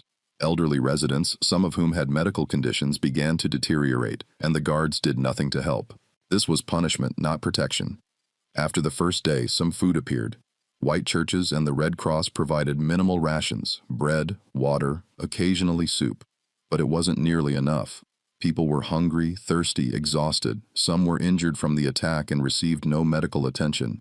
A few died in detention from untreated injuries or heat exposure or stress. Those deaths were never officially recorded. The psychological torture was as bad as the physical conditions. The survivors had just watched their community destroyed. They'd seen loved ones killed. They'd lost everything they owned. And now they were being treated like criminals held without charges, with no idea when or if they'd be released. The trauma compounded on trauma. But here's where it gets even more sinister. While Black Tulsans were detained, white Tulsans were looting what remained of Greenwood. Remember, the buildings had been burned, but not everything was destroyed. Safes were blown open and emptied. Anything metal or valuable that survived the fires was taken. Jewelry, silverware, tools, anything. Trucks and cars were driven into the ruins to haul away salvageable goods. The detentions served multiple purposes. Obviously, it removed witnesses from the crime scene. With black residents imprisoned, white Tulsans could move freely through Greenwood's ruins, taking whatever they wanted. But it also established a power dynamic. Black Tulsans were being told, "You have no rights. We can imprison you without cause. We can hold you indefinitely. Your only chance of release is our mercy." And that mercy came with conditions. To be released from detention, a black Tulsan needed a green card. This was a card signed by a white employer or a responsible white citizen vouching for the black person. Without this card, you stayed in detention indefinitely. The system was designed to force black Tulsans into dependency on white Tulsans. Think about what this meant. Your home was destroyed by white Tulsans. You were imprisoned by white authorities. And now your freedom depended on a white person agreeing to vouch for you. Many white employers took advantage. They offered to sign green cards only if black workers agreed to low wages, long hours, or other exploitative conditions. What choice did people have? Stay in detention or accept whatever terms were offered. Some black Tulsan had no connection to white employers and no white acquaintances willing to vouch for them. They stayed in detention for days, sometimes weeks. Families were kept apart. Children were held with their mothers but separated from fathers. The psychological damage was immeasurable. Even those who were released faced immediate problems. Released to where? Their homes were gone. Their possessions were destroyed. They had no money. It had all been lost or stolen. Many families had no choice but to leave Tulsa entirely. Others ended up in tent cities that the Red Cross established on the outskirts of where Greenwood had been. The Red Cross, to their credit, tried to help. They provided tents, some food, basic supplies, but they were overwhelmed. Thousands of homeless people with nothing. The Red Cross couldn't rebuild homes. They couldn't restore businesses. They couldn't bring back the dead. They could only provide minimal humanitarian aid to keep people alive. By mid-June, most black Tulsans had been released from detention, though a few were held longer on various pretexts. But release didn't mean freedom. It meant being forced to live in tents in the ruins of your community under the watchful eyes of the same authorities who had helped destroy it. It meant starting over with absolutely nothing. It meant living with trauma and fear and rage that had nowhere to go. And as if all this wasn't enough, the authorities in white Tulsa began rewriting history in real time, creating a narrative that would dominate for decades. A narrative that blamed the victims for their own destruction. In the first hours and days after the massacre, some truthful reporting occurred. The Tulsa Tribune and the Tulsa World, the city's two main newspapers, initially described the events with some accuracy. They reported that white mobs had attacked Greenwood. They described the destruction. Some early accounts even acknowledged that black Tulsans had been defending themselves and their property. But very quickly, the narrative began to shift. By June 2nd, just 2 days after the massacre began, newspaper articles were starting to use different language. It was no longer an attack on Greenwood, it was a race riot, the implication being that both sides were equally responsible, that this was chaotic violence rather than organized destruction. Then the language shifted further. It became a Negro uprising. Stories began emphasizing the confrontation at the courthouse, presenting it as black aggression against white authorities. The context that a lynch mob of 10,000 white men had gathered to murder a black teenager based on a false accusation was minimized or omitted entirely. Dick Rowland's alleged assault on Sarah Page was reported as fact even though no evidence supported it, and Sarah Page herself refused to press charges. White Tulsa needed a narrative that justified what had happened. They couldn't say, "We destroyed a prosperous black community because we were jealous and racist." They needed a story where white Tulsans were defending themselves, where black Tulsans were dangerous aggressors, where the destruction of Greenwood was regrettable but necessary. So that's the story they created. The Tulsa County Grand Jury convened on June 8th to investigate the events. Notice the speed just 8 days after the massacre. Compare that to the decades it would take to conduct a thorough investigation. The grand jury was composed entirely of white men. No black Tulsans were allowed to serve. The proceedings were not open to the public. The grand jury's report, issued on June 25th, was a masterclass in victim blaming. The report concluded that the riot was caused by certain bad Negroes. It specifically blamed black Tulsans for going to the courthouse armed, calling this act the direct cause of all that followed. The report praised the white citizens who responded to the call of duty to stop the uprising. Read that again. The grand jury praised the white mob that destroyed Greenwood. The people who murdered, burned, and looted were described as responding to the call of duty. The black Tulsans who tried to defend themselves and their community were blamed for causing the violence. The report recommended that several black community leaders be prosecuted for inciting the riot. A.J. Smitherman, the newspaper editor who had written against lynching, was indicted. J.B. Stratford, the hotel owner, was indicted. Other prominent black Tulsans were targeted for prosecution. The message was clear. Black leadership, black pride, black success, all of it was dangerous and would be punished. Dick Rowland, whose alleged assault started everything, was quietly released.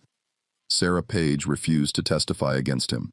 The prosecutor, realizing there was no evidence and that a trial would expose the lie that justified the massacre, dropped the charges. Rowland left Tulsa and never returned. Sarah Page also disappeared from public record. Neither of them wanted any part of the story that had destroyed an entire community. Meanwhile, not a single white person was indicted for the violence. Not one. Despite thousands of witnesses, despite photographs showing white men with guns and looted goods, despite known murders, arson, and theft, zero prosecutions, the legal system had decided that destroying Black Wall Street was not a crime. A.J. Smitherman, facing indictment and death threats, fled Oklahoma. He eventually settled in Massachusetts, where he continued his journalism career. J.B. Stratford also fled, first to Kansas and then to Chicago. He died in 1935, never returning to Tulsa. His criminal record from the 1921 indictment wasn't cleared until 1996, 75 years later, long after his death. Other black leaders left Oklahoma, taking their talents and wealth to other states.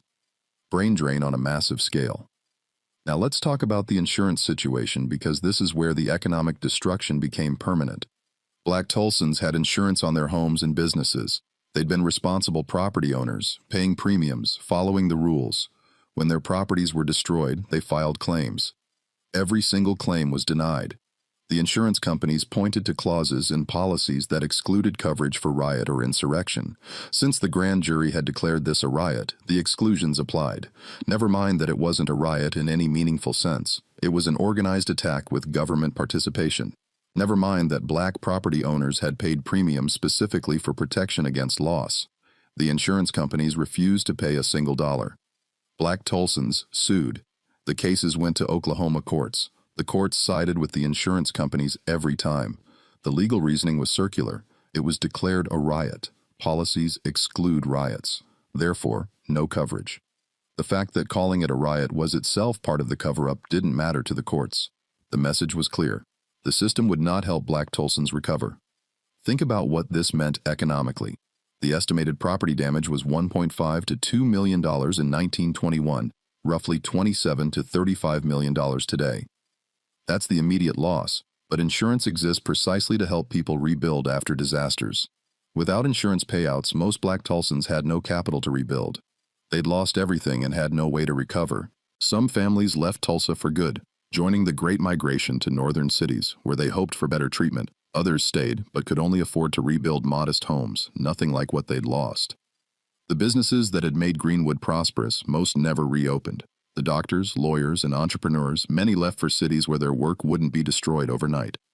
The city of Tulsa offered no compensation, no relief fund, no rebuilding assistance, nothing. In fact, the city did the opposite. Within weeks of the massacre, the Tulsa City Commission passed a new fire code requiring that any buildings in the burned district be constructed with fire-resistant materials, brick or concrete, rather than wood. This sounds reasonable until you realize the cost. Building with fire-resistant materials was far more expensive. Most black Tulsans who'd lost everything couldn't afford it.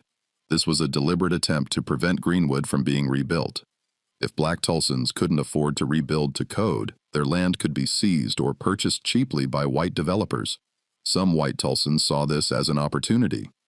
Prime real estate near downtown suddenly available. Black property owners sued to block the fire code, arguing it was discriminatory and designed to force them out. In one of the few legal victories, the Oklahoma Supreme Court struck down the fire code in 1922, but by then, the damage was done. Many black families had already sold their property at fire sale prices, convinced they could never rebuild. Those who did rebuild faced enormous challenges. They had to secure loans without insurance money. They had to rebuild while living in tents. They had to do all this while traumatized, while mourning loved ones, while under constant surveillance and threat from white authorities. That anyone rebuilt at all is a testament to incredible resilience. But Greenwood would never recover its former prosperity. The economic ecosystem that made Black Wall Street special, the density of businesses, the circulation of money within the community, the wealth accumulation was broken. You can't just rebuild that.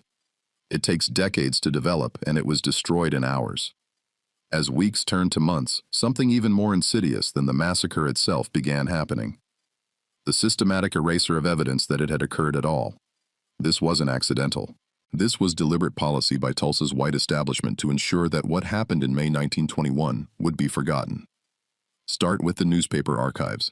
The Tulsa Tribune's May 30th, 1921 afternoon edition, the one with the inflammatory headline about Dick Rowland, disappeared. Not just individual copies, but from archives, from libraries, from the microfilm records.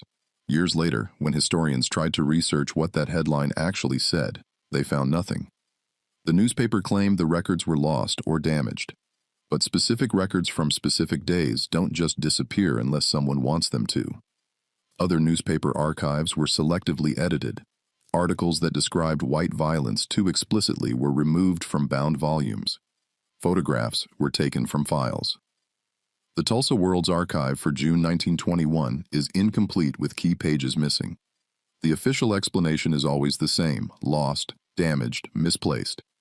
But the pattern is too consistent to be accidental. Police records from May and June 1921 are suspiciously thin. Given that thousands of people were arrested, you'd expect extensive documentation. Instead, there are only fragmentary records. Arrest reports are missing. Incident reports don't exist. The Detective Division's files for this period are gone. Fire department records are incomplete. Strange for an event where hundreds of buildings burned. You'd expect detailed reports about the fires, their causes, their spread. Instead, there's almost nothing. Hospital records disappeared too. Multiple people were treated for gunshot wounds, burns, injuries. Where are the admission records? Where are the treatment notes? Gone. Death certificates were never issued for most victims. How can hundreds of people die and leave no official record of their deaths? Because someone made sure there were no records. Court records survived better because they were harder to destroy, but even these were selectively preserved. Records of insurance cases that Black Tulsans lost, those survived. Records of the grand jury blaming Black Tulsans, those survived. But records that might have shown white culpability, mysteriously incomplete. Then there's the issue of the bodies. In the immediate aftermath, survivors reported seeing mass graves being dug. Multiple witnesses described trucks carrying bodies, sometimes stacked like cordwood. Some bodies were reportedly dumped in the Arkansas River, weighted down, or just thrown in to be carried away by the current. Others were buried in unmarked graves. In 1999, when the Oklahoma legislature finally authorized an investigation into the massacre, survivors testified about mass graves. They named specific locations: Oakland Cemetery, New Block Park, an area near the Arkansas River. Ground-penetrating radar confirmed anomalies consistent with mass graves at several sites. But here's the thing. For 78 years, authorities denied these graves existed. They called survivor testimony unreliable. They said it was all rumor and exaggeration. Why would authorities spend decades denying what survivors insisted was true? Because admitting mass graves exist means admitting the scale of murder. The official death toll from 1921 was 36 people, 10 white, 26 black. This number is absurdly low. Everyone knew it was absurd even in 1921. But it was the official number, and authorities stuck to it for decades. If you dig up mass graves and find hundreds of bodies, you can't maintain the fiction that only 36 people died. You have to acknowledge that the death toll was far higher. And if the death toll was far higher, then this wasn't a riot with some unfortunate casualties. This was a massacre. This was mass murder. That's a truth white Tulsa didn't want to face. Photographs of the massacre exist, but they nearly didn't. Many photos were taken during the destruction. White Tulsans photographed themselves posing with guns, standing in front of burning buildings, holding looted goods. These weren't hidden snapshots. These were people proud of what they'd done, documenting it like a hunting trip. In the days after the massacre, police and National Guard troops confiscated cameras from black residents and destroyed the film. White people's photos were also confiscated in some cases, supposedly as evidence, but then the photos disappeared into police custody and were never seen again. The official reason was protecting people's privacy. The real reason was destroying evidence. A few photographs survived because people hid them. Some white Tulsans kept photos as souvenirs and their descendants later donated them to archives. Some black survivors hid photos despite the risk. These surviving images are powerful evidence of what happened. They show the scale of destruction, the military-style organization of the attack, the casual cruelty of the perpetrators. But for decades, these photos weren't published. They weren't shown in schools. They weren't part of the historical record accessible to most people. The visual evidence of the massacre was suppressed almost as thoroughly as the written evidence. Now, why go to all this effort to erase evidence? Because Tulsa's white leadership understood that what happened was indefensible. If the full truth came out, there might be federal intervention. There might be prosecutions. There might be compensation required. There would certainly be national embarrassment. Better to cover it up. Better to destroy records, suppress photos, deny the mass graves, threaten survivors into silence. Better to create a narrative of a race riot where both sides were at fault, where the destruction was regrettable but understandable, where the best thing to do is move on and never speak of it again. And this strategy worked incredibly. It worked. By the 1930s, many white Tulsans claimed not to know what happened in 1921. Oh, they knew something had happened. You can't destroy 35 blocks of a city and have people not notice, but the details became fuzzy. The official story was vague, and anyone who pressed for details was told it wasn't appropriate to discuss. Black survivors knew the truth. Obviously, they'd lived it, but they were terrorized into silence. Survivors who tried to talk about the massacre received visits from police or anonymous threats. If you keep talking about this, we'll finish what we started. That's not a veiled threat. That's a promise of murder. So, survivors learned to stay quiet. Some told their children what happened, but often in whispers as stories not to be repeated outside the family. Other survivors never told their children at all, afraid that even passing on the story might bring danger. The trauma was buried, internalized, carried silently. White Tulsans maintained a gentleman's agreement never to discuss 1921. If it came up, you changed the subject. You didn't talk about it in polite company. You certainly didn't teach it in schools. Tulsa's history books made no mention of the massacre. Oklahoma's state history curriculum ignored it entirely. By the 1950s, young people growing up in Tulsa, both black and white, often didn't know it had happened. This is how history gets erased, not all at once, but gradually. Destroy the records, suppress the photos, threaten the survivors, don't teach it in schools, wait for people to die, and eventually the crime is forgotten. Except it wasn't completely forgotten. Black Tulsa remembered, even if they couldn't speak openly. The empty lots where businesses used to stand were reminders. The families who left and never returned were reminders. The trauma passed down through generations was a reminder. You don't forget something like this, even if you're not allowed to talk about it, and some people refuse to stay silent. Some survivors, particularly as they got older and felt they had less to lose, began telling their stories. In the 1970s and 1980s, a few historians, both black and white, began researching what happened. They interviewed survivors. They found the hidden photographs. They discovered that the official story was a lie, but it would take until the 1990s, more than 70 years after the massacre, for Oklahoma to officially acknowledge what happened. It would take until 2001 for a comprehensive state report to be issued. And it would take until 2020, nearly 100 years later, for serious efforts to locate and excavate the mass graves. A century of silence. A century of denial. A century of survivors and their descendants living with trauma while the world pretended nothing had happened. That's the true crime of the cover-up. Not just that it protected the perpetrators, though it did, but that it denied the victims justice, denied the survivors recognition, denied the descendants closure. The massacre destroyed Black Wall Street in 1921. The cover-up ensured it would stay destroyed because how do you rebuild when history pretends you never existed in the first place? How do you mourn when your dead don't even have graves? How do you heal when you're not allowed to speak about your wounds? These are the questions that survivors carried for the rest of their lives. Questions without good answers. Questions that their children and grandchildren would inherit. Questions that America still struggles to answer today. June 1921. The smoke has cleared from what used to be Greenwood. Now you can see the full extent of the devastation, block after block of rubble and ash. Brick chimneys standing like tombstones, the only things left of burned homes, Twisted metal where businesses once stood. The streets are empty except for people picking through ruins, looking for anything salvageable. There's almost nothing to find. Imagine being a survivor returning to where your home once stood. You walk streets you've walked 1,000 times, but nothing looks familiar. That corner where the Williams confectionery used to be, just a foundation and ash. The Stratford Hotel, that magnificent 3-story building, collapsed walls and burned timbers, your own home. You find the lot by counting from the corner because there are no landmarks left, and where your house stood, there's nothing but a concrete foundation and the charred remains of your life. You sift through the ash with your hands, hoping to find something. Anything. Maybe your mother's jewelry survived the fire, maybe the iron skillet, maybe some tool from your husband's workshop.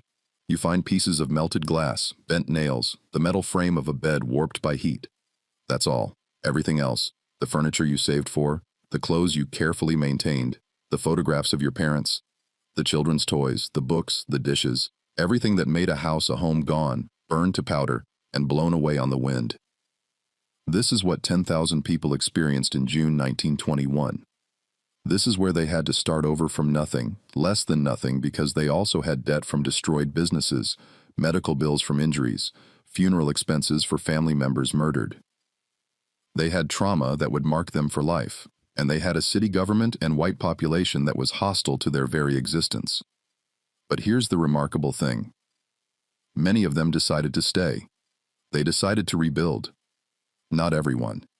Thousands left Tulsa, joined the Great Migration north, tried to start over in Chicago, Detroit, New York, anywhere but Oklahoma.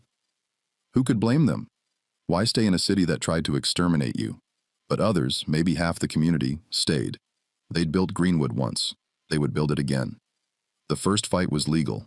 Remember that fire ordinance the city passed requiring expensive fire-resistant construction? Black property owners immediately understood this was designed to force them out. If they couldn't afford to rebuild to code, white developers could buy the land cheap. This wasn't about fire safety. This was about land theft. Black attorneys, those who hadn't fled Oklahoma, filed suit. They argued the ordinance was discriminatory, that it was designed specifically to prevent black residents from rebuilding. The case went to the Oklahoma Supreme Court, and in October 1921, in one of the few legal victories black Tulsans would win, the court struck down the ordinance. The decision said the city couldn't impose requirements that effectively prevented property owners from rebuilding. This was crucial. It meant black residents could rebuild wooden structures if that's all they could afford. It meant they could start reconstructing immediately without waiting to accumulate money for brick or concrete construction. It was a small victory, but in the context of total destruction, small victories mattered. The rebuilding started immediately after the court decision. By November 1921, 6 months after the massacre, construction was visible throughout Greenwood.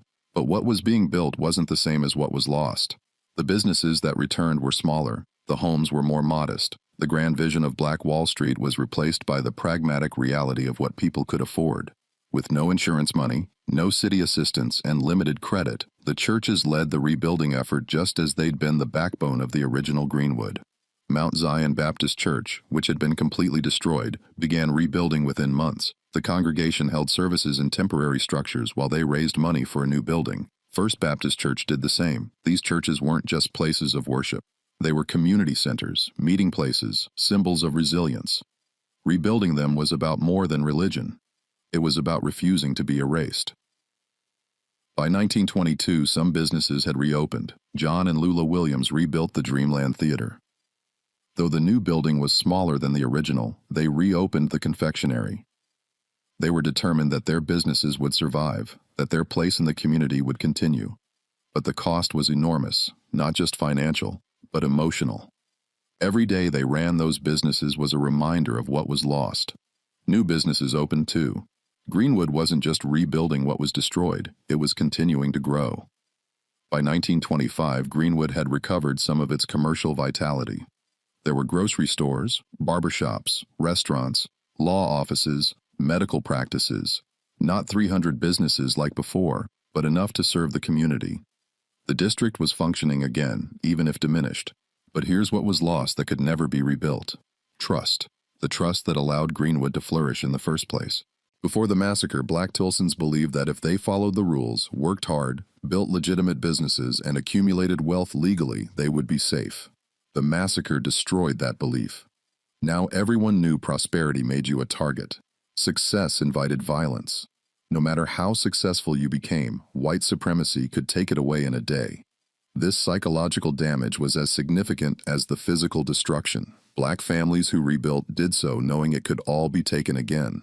Some chose not to rebuild as prosperously. Why accumulate wealth that could be stolen? Why build a nice home that could be burned? Better to stay below the radar, to be comfortable but not too successful, to avoid attracting attention. The massacre had achieved what Jim Crow laws alone couldn't. It had terrorized Black Tulsans into accepting limits on their ambitions. The individual trauma was profound. Let me tell you about some specific survivors and how they carried the massacre for the rest of their lives. Olivia Hooker was 6 years old during the massacre. She hid under her family's dining room table while white men ransacked their home. She watched through the table legs as they poured oil on her mother's furniture before burning it. She saw them dig up her mother's carefully tended tulip garden, destroying it for no reason except cruelty. That trauma marked her entire life, but Olivia Hooker refused to be defined only by that trauma. She went on to become a groundbreaking figure. During World War II, she became one of the first black women to join the U.S. Coast Guard. After the war, she earned a PhD in psychology and spent her career studying trauma, particularly childhood trauma. You think her research wasn't influenced by her own experience?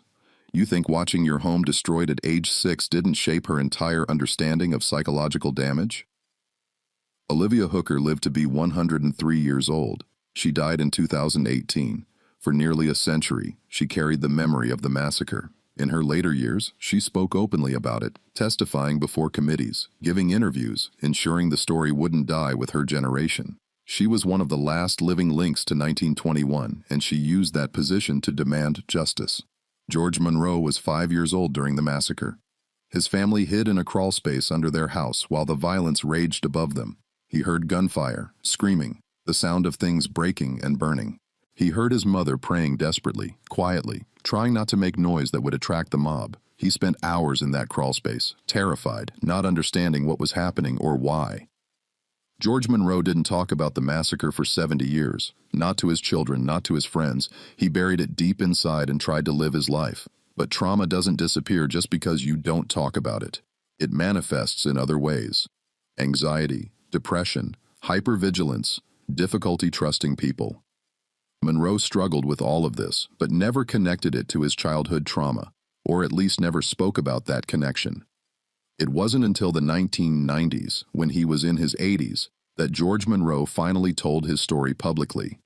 He participated in interviews for historical documentaries. He spoke at community events and he said something telling. We were told never to talk about what happened. For decades, I felt like talking about it was dangerous, like something bad would happen if I did. It took me 70 years to realize I was still hiding in that crawl space. That's what the cover-up did. It didn't just hide the massacre from history, it trapped survivors in their trauma, made them afraid to process what they'd experienced, forced them to carry their pain in silence. The psychological damage compounded across decades. Kenny Booker was a child during the massacre. He watched his father shot by white attackers. He watched his mother carry him miles to safety, running while pregnant, desperate to save her children. His father died from his wounds days later, never receiving proper medical care because Black Tulsans couldn't access white hospitals, and Greenwood's hospital had been destroyed.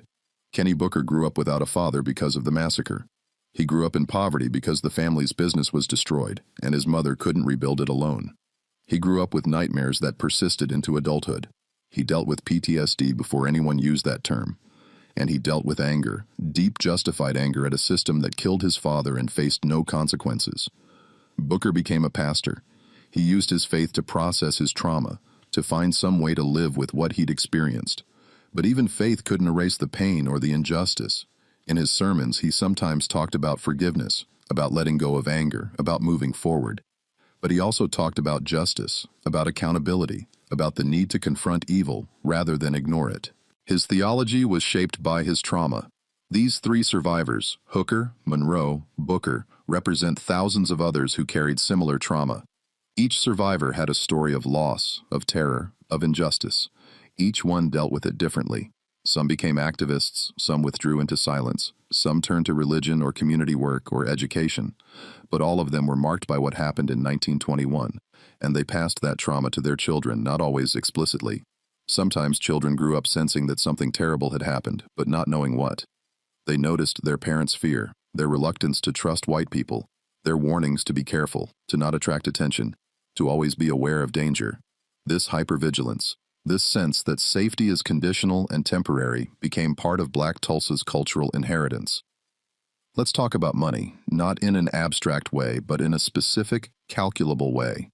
Because the true cost of the Tulsa Massacre isn't just the immediate property damage. It's the generational wealth that was stolen and never recovered. In 1921, the estimated property damage was 1.5 to 2 million. In today's dollars, that's about $27 to $35 million. That's substantial, but that's not the real loss. The real loss is what that wealth would have become over the next century if it hadn't been destroyed. Let me explain with a specific example. Owen Gurley owned multiple properties in Greenwood in 1921. His land and buildings were worth approximately $150,000 in 1921, about $2.6 million today.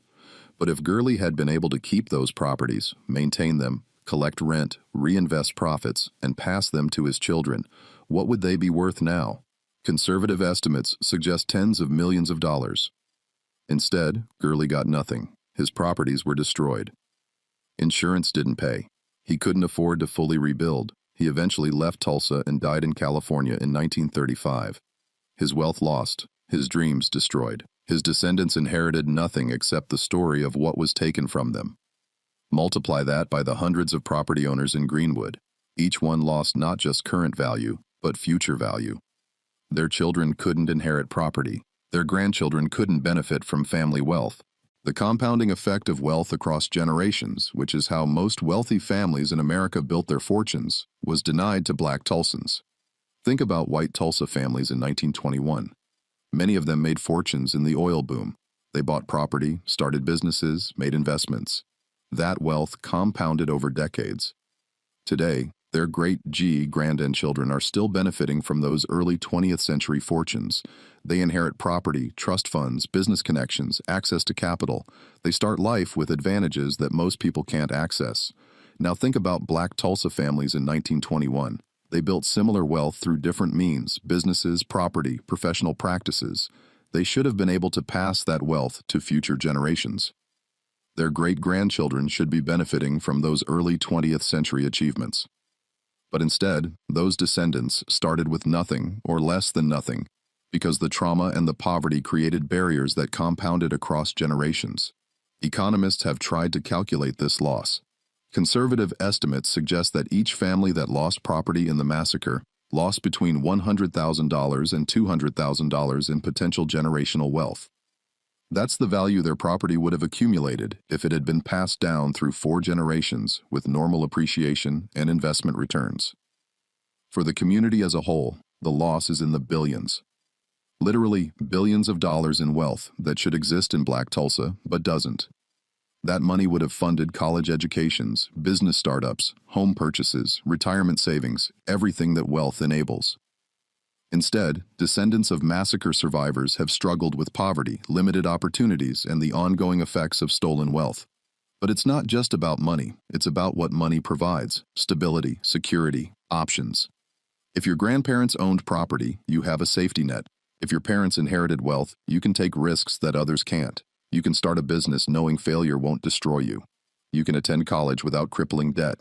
You can buy a home with help for the down payment. You can retire comfortably knowing you won't be a burden on your children.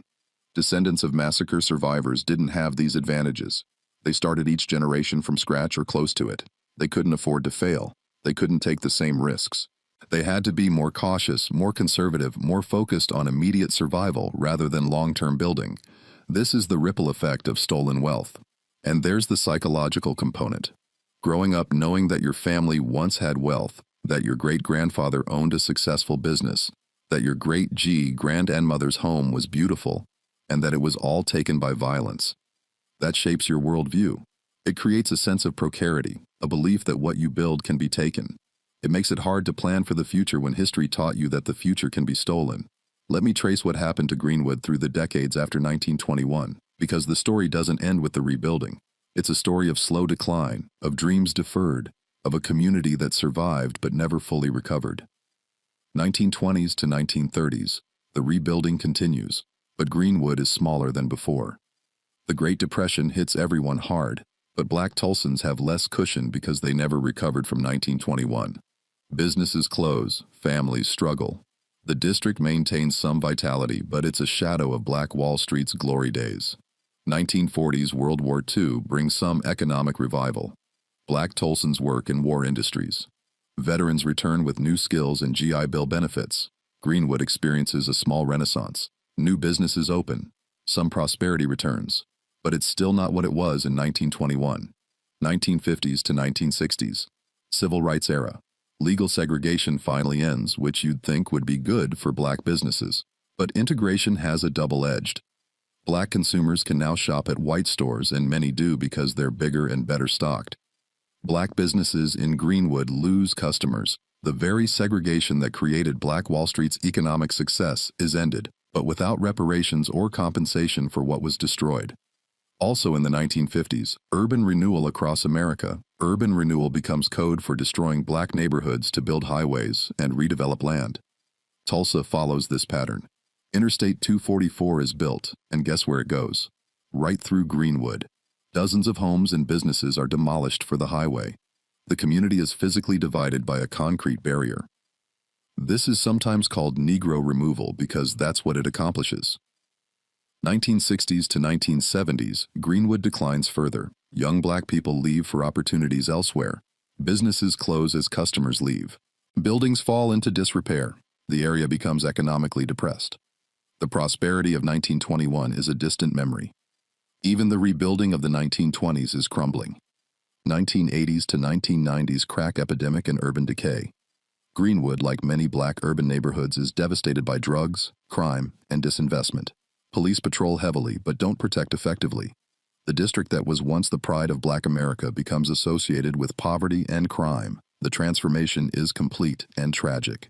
2000s, some revitalization efforts begin. Historical markers are placed. People start talking about preserving what's left of Greenwood's history. But by now, most of the original buildings are gone. The community is dispersed. Greenwood, as a distinct, thriving Black business district, essentially no longer exists.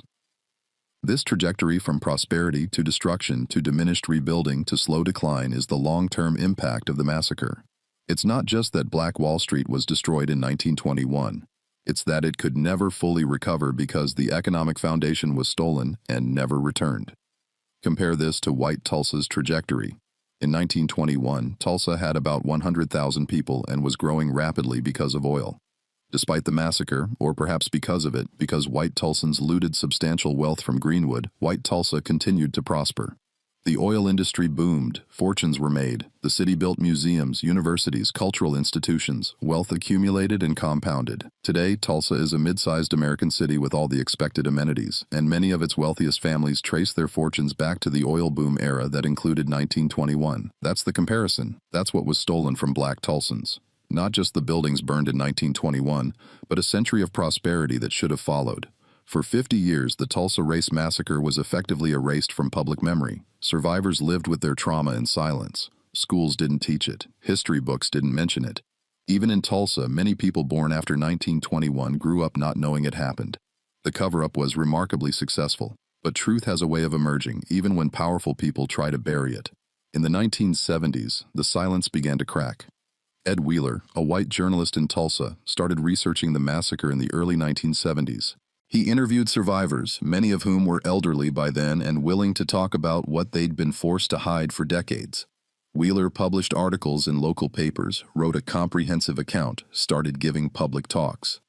His work was met with hostility from Tulsa's white establishment. He was told he was stirring up trouble, dredging up the past, hurting the city's reputation. But he persisted. Around the same time, a few Black historians and community leaders began pressing for recognition. They organized commemoration events on the anniversary of the massacre. They contacted descendants of survivors. They started collecting oral histories before the last survivors died. This grassroots effort kept the memory alive even when official institutions ignored it. In the 1990s, momentum built. The Oklahoma legislature, finally acknowledging this gap in state history, created the Oklahoma Commission to study the Tulsa race riot of 1921. Notice the language. They still called it a riot rather than a massacre. That would change, but slowly. The Commission's work from 1997 to 2001 was groundbreaking. They interviewed survivors. By then, in their 80s and 90s, the last living witnesses to 1921, they researched archives, found documents that had survived the cover-up, located photographs that had been hidden. They consulted historians, legal experts, economists. They produced a comprehensive report that for the first time in Oklahoma's official history told the truth about what happened. The Commission's findings were damning. They concluded that 1. The massacre was not a spontaneous riot, but a coordinated attack with government participation. 2. The death toll was far higher than 36, likely between 100 and 300. 3. Mass graves existed and should be located. 4. The legal system failed Black Tulsans completely. 5. Insurance companies committed fraud by denying all claims. 6. The cover-up was systematic and deliberate. 7. Survivors and descendants deserved compensation. The Commission recommended several remedies: direct payments to survivors and descendants, scholarship programs for descendants, economic development in the Greenwood area, continued search for mass graves, creation of memorials and museums, inclusion of the massacre and school curricula. The Oklahoma legislature received the report in 2001. They acknowledged its findings. They praised the work of the Commission, and then they did almost nothing about it. No reparations were paid. No comprehensive compensation program was created. The scholarship program was established but woefully underfunded. Economic development in Greenwood remained limited. The legislature couldn't bring itself to follow through on the Commission's recommendations. Survivors were outraged. They'd finally been vindicated. Oklahoma officially acknowledged what happened, admitted it was worse than claimed, recognized the ongoing harm. But vindication without compensation is just more injustice. It's saying, yes, we stole from you. Yes, it was terrible, but no, we're not giving anything back.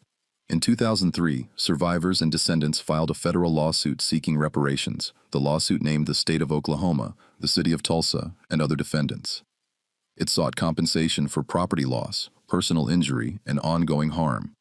The plaintiffs argued that the statute of limitations shouldn't apply because the cover-up prevented them from knowing the full extent of their claims earlier. The case was Alexander Visa, Oklahoma. It wound through the courts, generating hope among survivors that finally, after more than 80 years, they might receive justice. But in 2004, the district court dismissed the case on statute of limitations grounds. The plaintiffs appealed. In 2005, the 10th Circuit Court of Appeals upheld the dismissal. The plaintiffs sought Supreme Court review. In 2006, the Supreme Court refused to hear the case. That was it. No compensation, no reparations. The legal system that had failed Black Tulsans in 1921 failed them again in 2003 to 2006. The message was clear. Too much time has passed. The law can't help you. Your claims are too old. Your suffering doesn't warrant remedy. Imagine being a survivor in your 90s watching this unfold. You've lived your entire life with the trauma. You've watched your family struggle with stolen wealth's consequences. You've waited decades to even be allowed to speak about what happened. And when you finally tell your story, when Oklahoma finally admits you were wronged, the courts say, sorry, too late, we can't help you. Otis Clark, a survivor interviewed in 1999 before his death, said, "They bombed us from the air. They shot us in the streets and then they told us to forget it ever happened. How do you forget something like that? Now they say, yes, it happened. Yes, it was terrible. But no, we can't pay you because too much time has passed. Time passed because they made us be quiet." Wes Young, another survivor interviewed in 2000, said, "I lost my childhood that day. I lost my innocence. I lost my belief that America meant what it said in those history books about justice and equality. And now I'm supposed to accept that justice is still denied because of a technicality. After everything they did to us, after everything they took, they can't even give us this." These quotes capture the frustration and pain of survivors who were denied justice twice. Once in 1921, and again in 2003 to 2006. They'd lived long enough to see the truth acknowledged, but not long enough to see it remedied. Most of the survivors who filed suit died before it was resolved. They died without compensation, without reparations, without the material justice they deserved. But the legal failure didn't end the fight. Descendants continued organizing. Community activists kept pressing for reparations. Historians continued researching, and public awareness grew, especially after 2016 when HBO's Watchmen series opened with a dramatization of the massacre. Millions of Americans saw it depicted on screen, many learning about it for the first time. "How did I never hear about this?" became a common response. That question itself is damning. How does one of the worst incidents of racial violence in American history get omitted from history books, from school curricula, from the national narrative? The answer is what this entire documentary has been about. Deliberate erasure, systematic cover-up, generations of silence enforced by threats and intimidation. By 2020 to 2021, as the 100th anniversary approached, Tulsa could no longer ignore its history. National media coverage increased. President Biden visited Tulsa and met with the 3 surviving eyewitnesses. Politicians gave speeches acknowledging the massacre. Promises were made about memorials and education and economic development. But survivors wanted more than acknowledgement. They wanted compensation. 3 survivors, Viola Fletcher, Lacey Benningfield Randall, and Hughes Van Ellis, filed a new lawsuit in 2021 seeking reparations. They were 107, 107, and 100 years old, respectively. Think about that. Living 100-plus years carrying this trauma, still fighting for justice. Viola Fletcher testified before Congress in 2021. She said, "I am 107 years old and have never seen justice. I pray that one day I will." Her words carried the weight of a century of injustice. Here was a woman who witnessed the massacre as a child, who lived through a century of silence and denial, who was still seeking recognition of what was stolen from her. That new lawsuit is still pending as of this recording. The survivors are hoping that this time, maybe this time, the legal system will provide remedy. But hope is tempered by experience. They've seen too many promises broken, too many apologies without action, too much acknowledgement without compensation. Hughes Van Ellis died in October 2023 at age 102 before seeing the resolution of the lawsuit. He spent his entire life, more than a century, waiting for justice that never came. Viola Fletcher and Lacey Randall remain fighting in their final years for what should have been given generations ago. The story of the Tulsa Race Massacre is not ancient history, it's living history. There are people alive today who experienced it. There are children and grandchildren and great-grandchildren who live with its economic and psychological consequences. And there are survivors now in their hundreds who might die before ever receiving the justice they deserve. That's the tragedy. Not just what happened in 1921, but everything that came after. The cover-up, the silence, the denial, the broken promises, the legal failures, the century of injustice compounding on top of the original injustice. The massacre destroyed Black Wall Street in 1921. But America's response to the massacre, or rather, America's lack of response, has destroyed so much more. Let's talk about reparations, not in abstract philosophical terms, but in concrete practical terms. Because when survivors and descendants of the Tulsa Race Massacre ask for reparations, they're not asking for charity. They're asking for compensation for documented theft. They're asking for what was stolen to be returned with interest. They're asking for the most basic principle of justice. When you take something that doesn't belong to you, you give it back. The concept of reparations isn't new or radical. It has precedent in American law and in international law. After World War II, Germany paid reparations to Holocaust survivors and to the State of Israel. These payments continued for decades, totaling billions of dollars. The principle was simple. An atrocity was committed. People were harmed. Compensation is owed. No amount of money can restore murdered lives, but it can acknowledge the wrong and provide material support to survivors and descendants. The United States itself has paid reparations before. In 1988, President Reagan signed the Civil Liberties Act, which provided $20,000 to each surviving Japanese American who was interned during World War II. This was 43 years after the internment ended. The government acknowledged the wrong, apologized, and paid compensation. Not full compensation. You can't put a price on freedom stolen, but meaningful recognition of harm done. Native American tribes have received various forms of compensation for land theft and broken treaties, though nowhere near adequate to the scale of what was taken. The point is, America knows how to do reparations when it wants to. The mechanism exists, the precedent exists. The only question is political will. So when Oklahoma refuses to pay reparations to Tulsa Massacre survivors and descendants, it's not because reparations are impossible or unprecedented. It's because Oklahoma chooses not to. That's an important distinction. Let's examine the arguments made against reparations because understanding them reveals a lot about how America thinks about race, justice, and accountability. Argument 1. It happened too long ago. This argument says that because the massacre occurred over 100 years ago, it's too late to provide compensation. But this logic falls apart under scrutiny. First, as mentioned, America paid Japanese internment survivors 43 years after the fact. Holocaust survivors received compensation 50 years and more after the Holocaust. Time doesn't erase theft or make injustice acceptable. Second, the harm isn't just historical. It's ongoing. The wealth stolen in 1921 would have compounded over generations.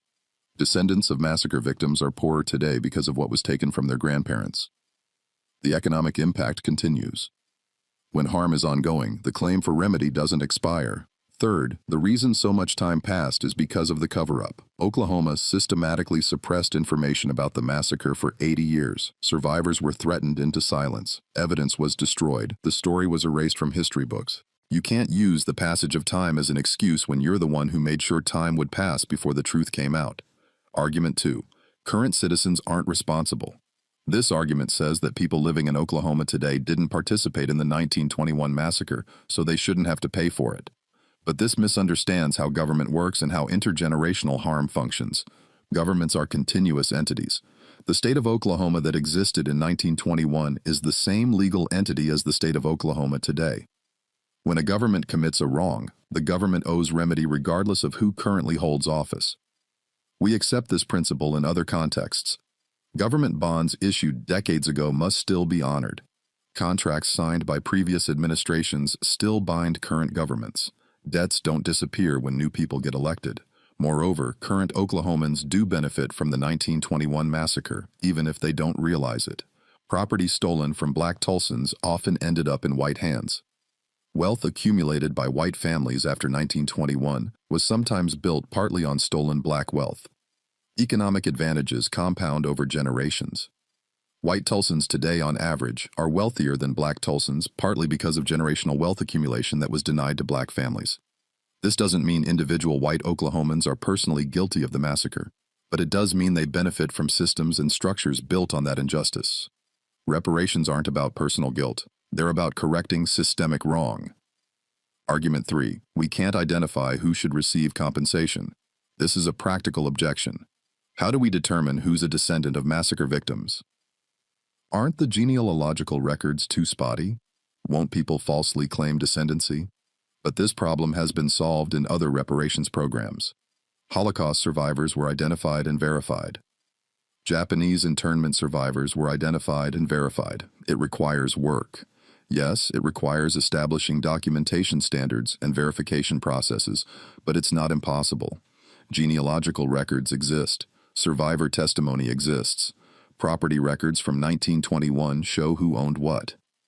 We have the tools to do this if we have the will. The better question is, why are opponents of reparations so concerned about false positives, people who might wrongly receive compensation, and so unconcerned about false negatives, legitimate descendants who would be denied? This priority reveals a lot about whose interests are being protected. Argument 4. It's too expensive. The estimated cost of comprehensive reparations for Tulsa massacre descendants ranges from $100 million to $300 million, depending on how compensation is calculated. That's significant money. Oklahoma's annual state budget is over $8 billion. Tulsa's annual city budget is over $1 billion. So reparations would be expensive, but not impossibly so. Put it in perspective. Oklahoma regularly gives tax breaks to oil companies worth hundreds of millions of dollars. Tulsa built a new baseball stadium that cost $60 million. The state finds money for what it prioritizes. When people say reparations are too expensive, what they mean is, we don't want to prioritize this. Moreover, the cost of not paying reparations is also high. The ongoing poverty in parts of North Tulsa, the crime, the social dysfunction, these have costs. Police costs, incarceration costs, lost economic productivity. Addressing root causes through reparations might actually be cheaper long-term than managing symptoms. Argument 5. It would set a bad precedent. This argument fears that paying Tulsa reparations would open floodgates to other claims.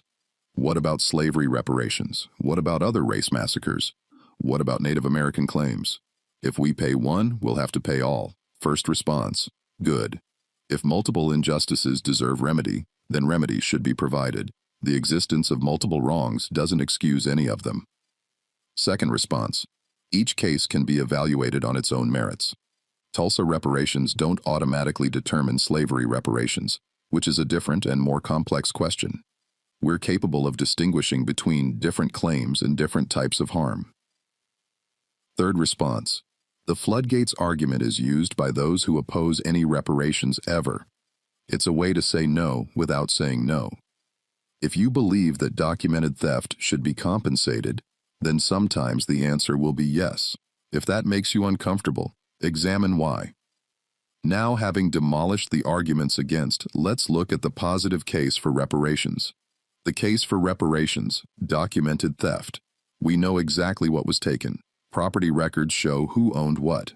Insurance claims document value. We have photographs of the destruction. This isn't speculative or vague. This is documented, verifiable theft on a massive scale. No compensation ever given.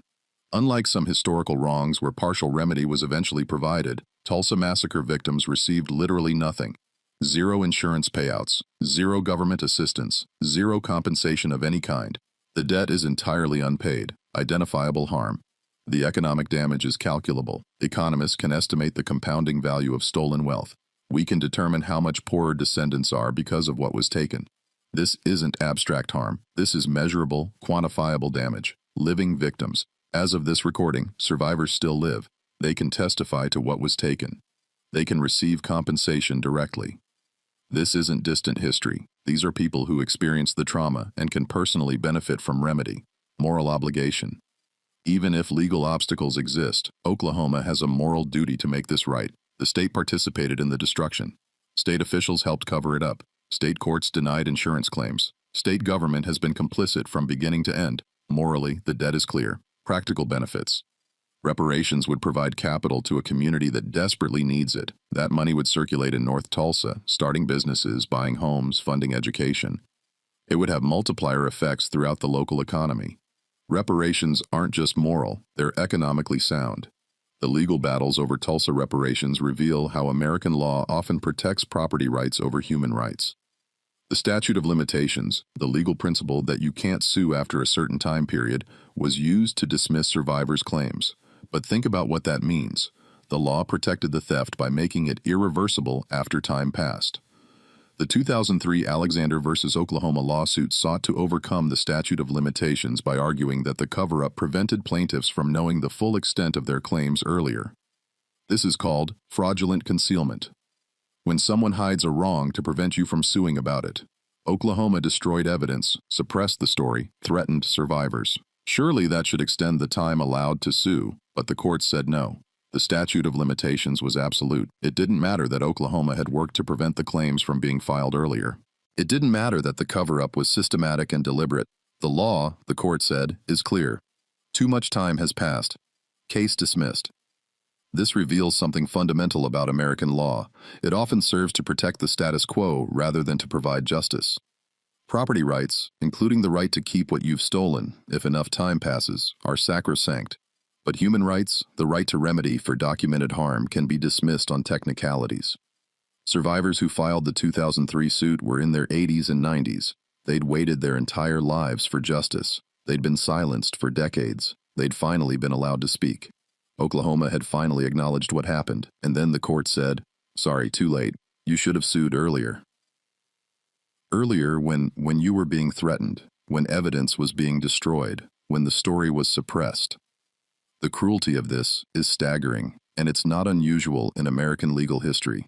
The law has consistently been used to deny Black Americans remedy for documented wrongs. Reconstruction amendments were undermined by court decisions. Civil rights legislation was weakened by interpretation. And now, 100 years after the Tulsa Massacre, the law still protects the theft. But while legal justice was denied, historical truth continued emerging. And one of the most significant developments was the search for and discovery of mass graves. For 80 years, survivors testified that they'd seen mass graves dug. They described watching bodies loaded onto trucks. They remembered hearing about burial sites. White Tulsans either denied this or claimed not to know. Official records said nothing about mass graves. The documented death toll of 36 didn't require mass graves. 36 bodies could be buried individually, but Black Tulsa knew. The knowledge was passed down through generations. Survivors would point to locations. There's one in Oakland Cemetery. They buried bodies at New Block Park. Some were put under the railroad tracks. The knowledge existed in the community even when official history denied it. In 1997, when the Oklahoma Commission to Study the Tulsa Race Riot began its work, investigating mass graves became a priority. If mass graves existed, they would prove that the death toll was far higher than claimed.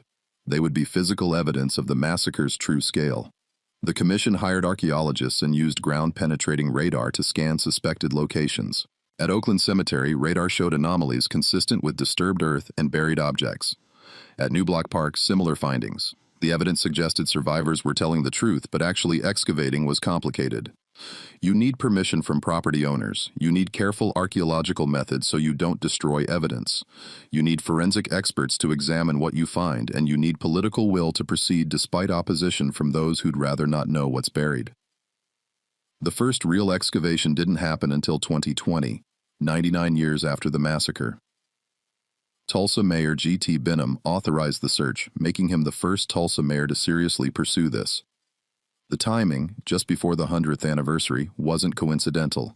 The centennial brought renewed attention, and Benham recognized that the city had to confront its past. Excavation began at Oakland Cemetery in July 2020. The team used careful archaeological technique, removing soil layer by layer, screening everything, documenting every step, and they found what survivors said would be there: mass graves. The first excavation uncovered remains of at least 12 individuals in a trench-like burial. The bodies were not in coffins. They were laid directly in the ground quickly and without ceremony. The trench was exactly where survivors had indicated.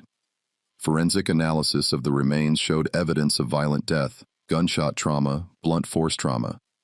The pattern was consistent with massacre victims, not normal cemetery burials. Further excavations in 2021 uncovered more remains. As of this recording, more than 30 sets of remains have been exhumed from suspected massacre burial sites. DNA testing is being conducted to try to identify victims and match them to descendants. Forensic analysis continues to determine causes of death and build understanding of what happened to these people. Finding mass graves proved multiple things. First, survivors were telling the truth. For 80 years, they testified about mass burials, and for 80 years, authorities dismissed their testimony. The graves prove survivors were reliable witnesses. Everything they said deserves to be believed. Second, the death toll was far higher than 36. You don't dig mass graves for 36 people. You bury 36 people in normal graves in existing cemeteries. Mass graves mean the death toll was high enough that normal burial wasn't practical. How high? We may never know exactly, but the graves prove the official count was a lie. Third, the massacre was organized and coordinated. Mass graves don't dig themselves. Someone had to order their excavation, organize their filling, and decide to hide them. This wasn't spontaneous violence that got out of hand. This was planned destruction with deliberate cover-up. The discovery of mass graves finally gave physical evidence to what survivors had testified about for a century. Their words were no longer the only proof. Now there were bodies, evidence that couldn't be denied or dismissed. But the excavations also raised painful questions. These are someone's ancestors. These remains deserve proper burial. But first, shouldn't we try to identify them? Shouldn't families know what happened to their relatives? But how long do you keep remains in storage while conducting analysis? When does the search for answers become its own form of disrespect? The families of massacre victims are divided on these questions. Some want the remains analyzed exhaustively, every question answered, every identification made if possible. Others feel their ancestors have been disturbed enough that it's time to rebury them with dignity and let them rest. There's no easy answer. Both positions come from pain and from love. What's clear is that the excavations should have happened decades ago. If authorities had listened to survivors in the 1930s or 1940s or 1950s, if they'd excavated then, we might have been able to identify more victims. We might have given families closure when they most needed it, but that didn't happen because authorities didn't want to know what was buried. They preferred the lie to the truth. The mass graves are still yielding evidence. More excavations are planned. More sites will be investigated. The truth is still emerging from the earth, literally being dug up from where it was buried a century ago. This is what justice requires: the patient, painful work of excavation, not just of soil, but of history. Meanwhile, the three surviving eyewitnesses continued their fight. Viola Fletcher, Lacey Benningfield Randall, and Hughes Van Ellis filed their lawsuit in 2021, seeking justice in what might be their final years. In May 2021, on the 100th anniversary of the massacre, the three survivors testified before the House Judiciary Committee. This was remarkable.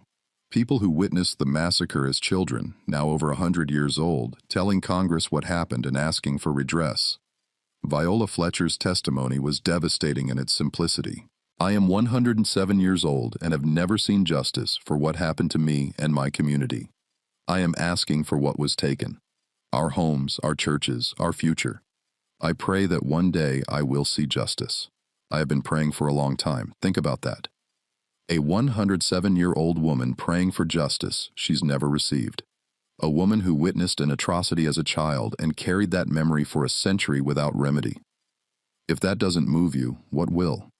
Lacey Randall testified about watching her family's home burn, about running for her life as a 6-year-old, about the terror that marked her childhood and never fully left. "We are not asking for a handout," she said. "We are asking for what was stolen.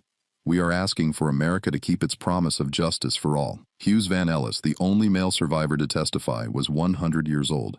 He'd been a baby during the massacre, but grew up with its aftermath. He served in World War II, came home expecting the country he fought for to honor its veterans. Instead, he lived with poverty created by stolen wealth. "I am a proud man," he said, "but I am a poor man. My country did that to me." The testimony moved many in Congress. Promises were made about federal support for reparations. But as of this recording, no federal reparations have been paid.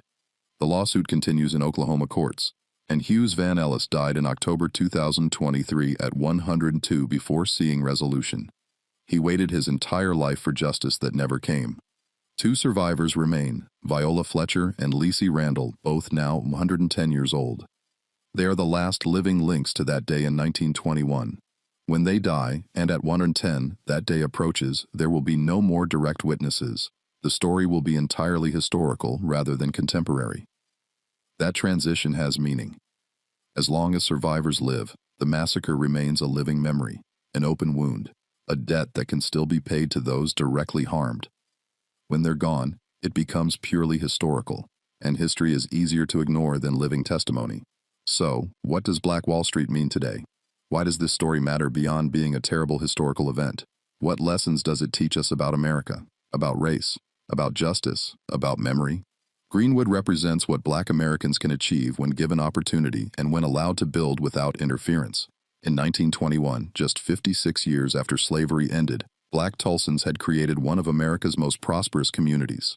They'd built banks, theaters, hospitals, schools. They'd accumulated wealth, educated their children, created institutions. They'd proven that Black people, given a chance, could equal or exceed anyone's achievements. This matters because American racism has always claimed that Black poverty proves Black inferiority. But Greenwood proves the opposite. Black people were kept poor by design, by law, by violence.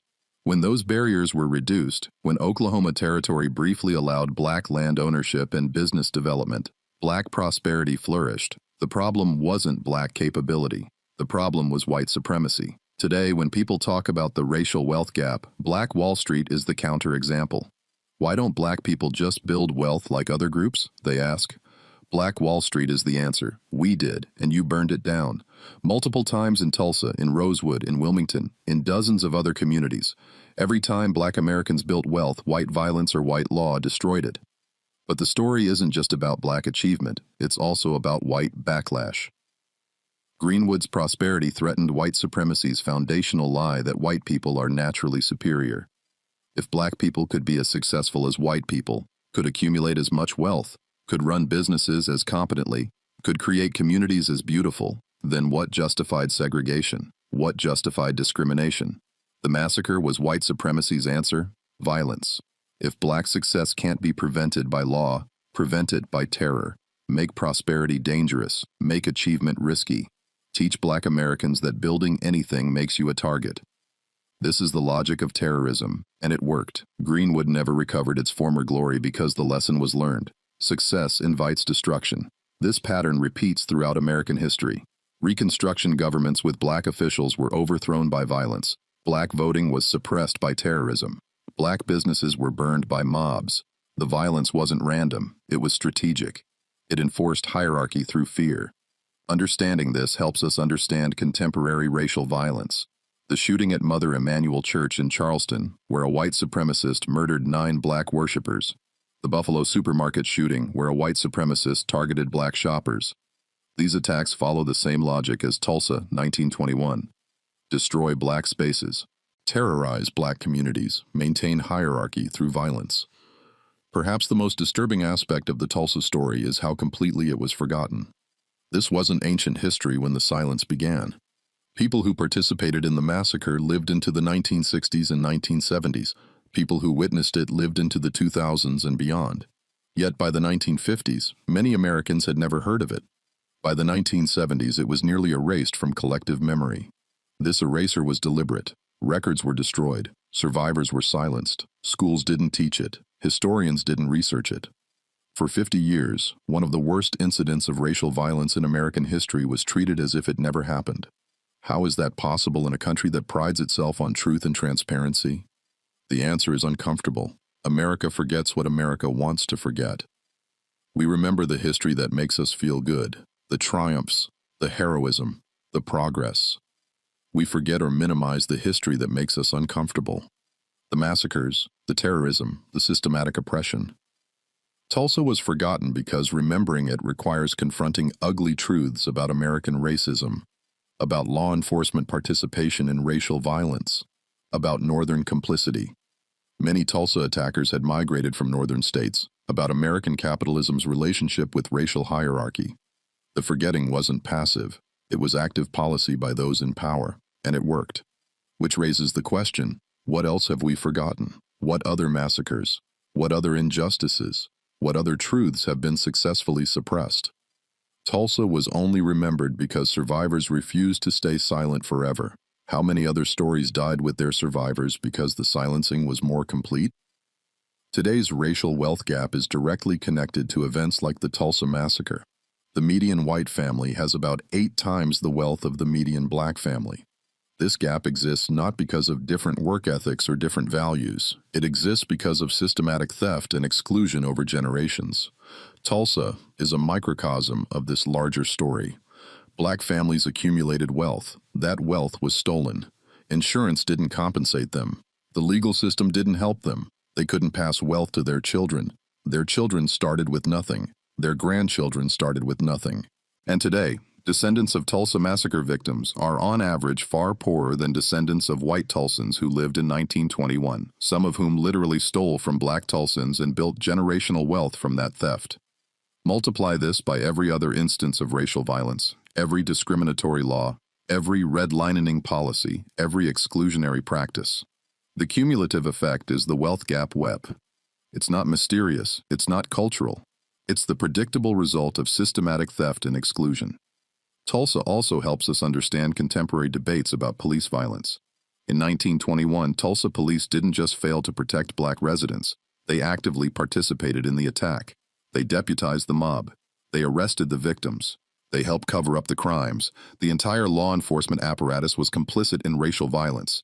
This isn't ancient history without modern relevance. The relationship between police and black communities has been marked by violence and betrayal from slavery through Jim Crow, through the Civil Rights era to today.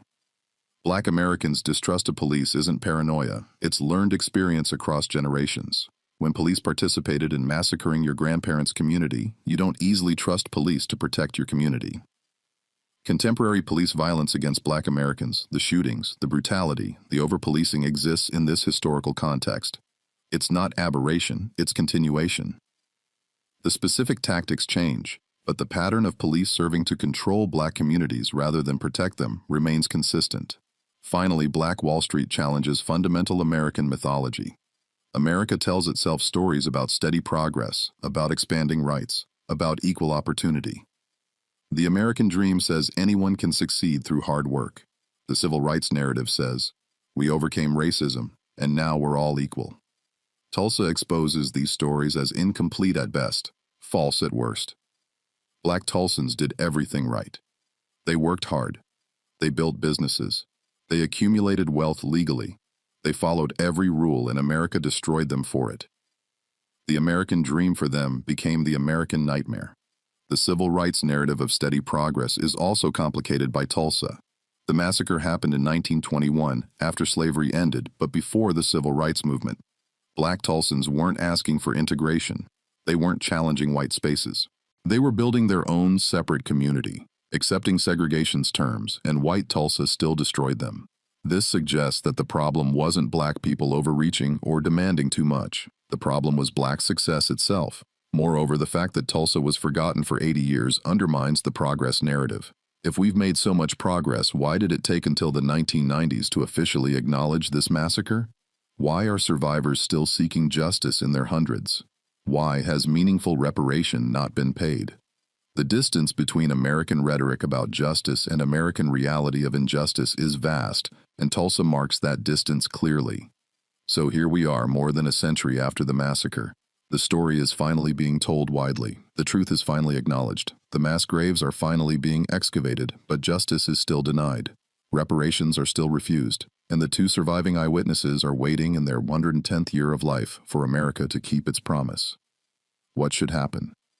The answer is straightforward. Immediate reparations. Pay the survivors. Viola Fletcher and Lacey Randall deserve compensation for what was stolen from them. They've waited 103 years. Pay them now while they live, not as charity, as debt owed. Descendant compensation. Establish a fund for verified descendants of massacre victims. Compensate them for generational wealth stolen. Use the Japanese internment model. Establish standards. Verify claims. Pay. Community investment. Invest heavily in North Tulsa economic development, education, housing, infrastructure. Not as reparations. This is separate, but as recognition that the area has been systematically neglected for a century. Full accounting. Continue excavating mass graves. Identify every victim possible. Give families closure. Build a comprehensive memorial listing every name. Educational mandate. Require the massacre to be taught in every Oklahoma school. Provide curricula. Train teachers. Make it mandatory. Extend this nationally. Every American should learn this history. Legal reform. Address the statute of limitations issue. When government covers up crimes, the time to sue should extend. Change the law to prevent future victims from being denied justice on technicalities. Acknowledgement and apology. A full formal apology from Oklahoma and from the United States. Not vague regret. Specific acknowledgement of what was done, who did it, and how government was complicit. This isn't radical. This is basic justice. This is what should have happened in 1922. That it didn't happen then is tragedy. That it still hasn't happened is ongoing injustice. The story of Black Wall Street is not over. It continues every day that justice is denied. It continues every day that survivors wait. It continues every day that descendants live with poverty created by theft. It continues every day that America refuses to confront its history honestly. But the story can have a different ending if we choose to act. If we demand reparations. If we insist on justice. If we refuse to let this story be forgotten again. Viola Fletcher said she prays every day for justice. She's 110 years old. How much longer should she pray? How much longer should she wait? How much longer should any survivor or descendant wait for America to keep its promises? The answer should be, not one more day. Justice delayed is justice denied. And 103 years is not delay, it's denial. Black Wall Street was destroyed in 1921, but its memory survives. Its lessons endure, and its demand for justice remains, echoing across a century, calling us to finally do what's right. The question is not what happened in Tulsa in 1921. We know what happened. The question is what we will do about it now. Will we continue the denial, continue the excuses, continue letting time erase responsibility? Or will we finally provide the justice that survivors have sought for more than a century? That question is addressed not to history, but to us, right now, today. What will we do? How will we answer? History is watching, the survivors are waiting, and time is running out. Time is running out. Time is running out. Time is running out. Time is running out. Time is running out. Time is running out. Time is running out. Time is running out. Time is running out. Time is running out. Time is running out. Time is running out. Time is running out. Time is running out. Time is running out.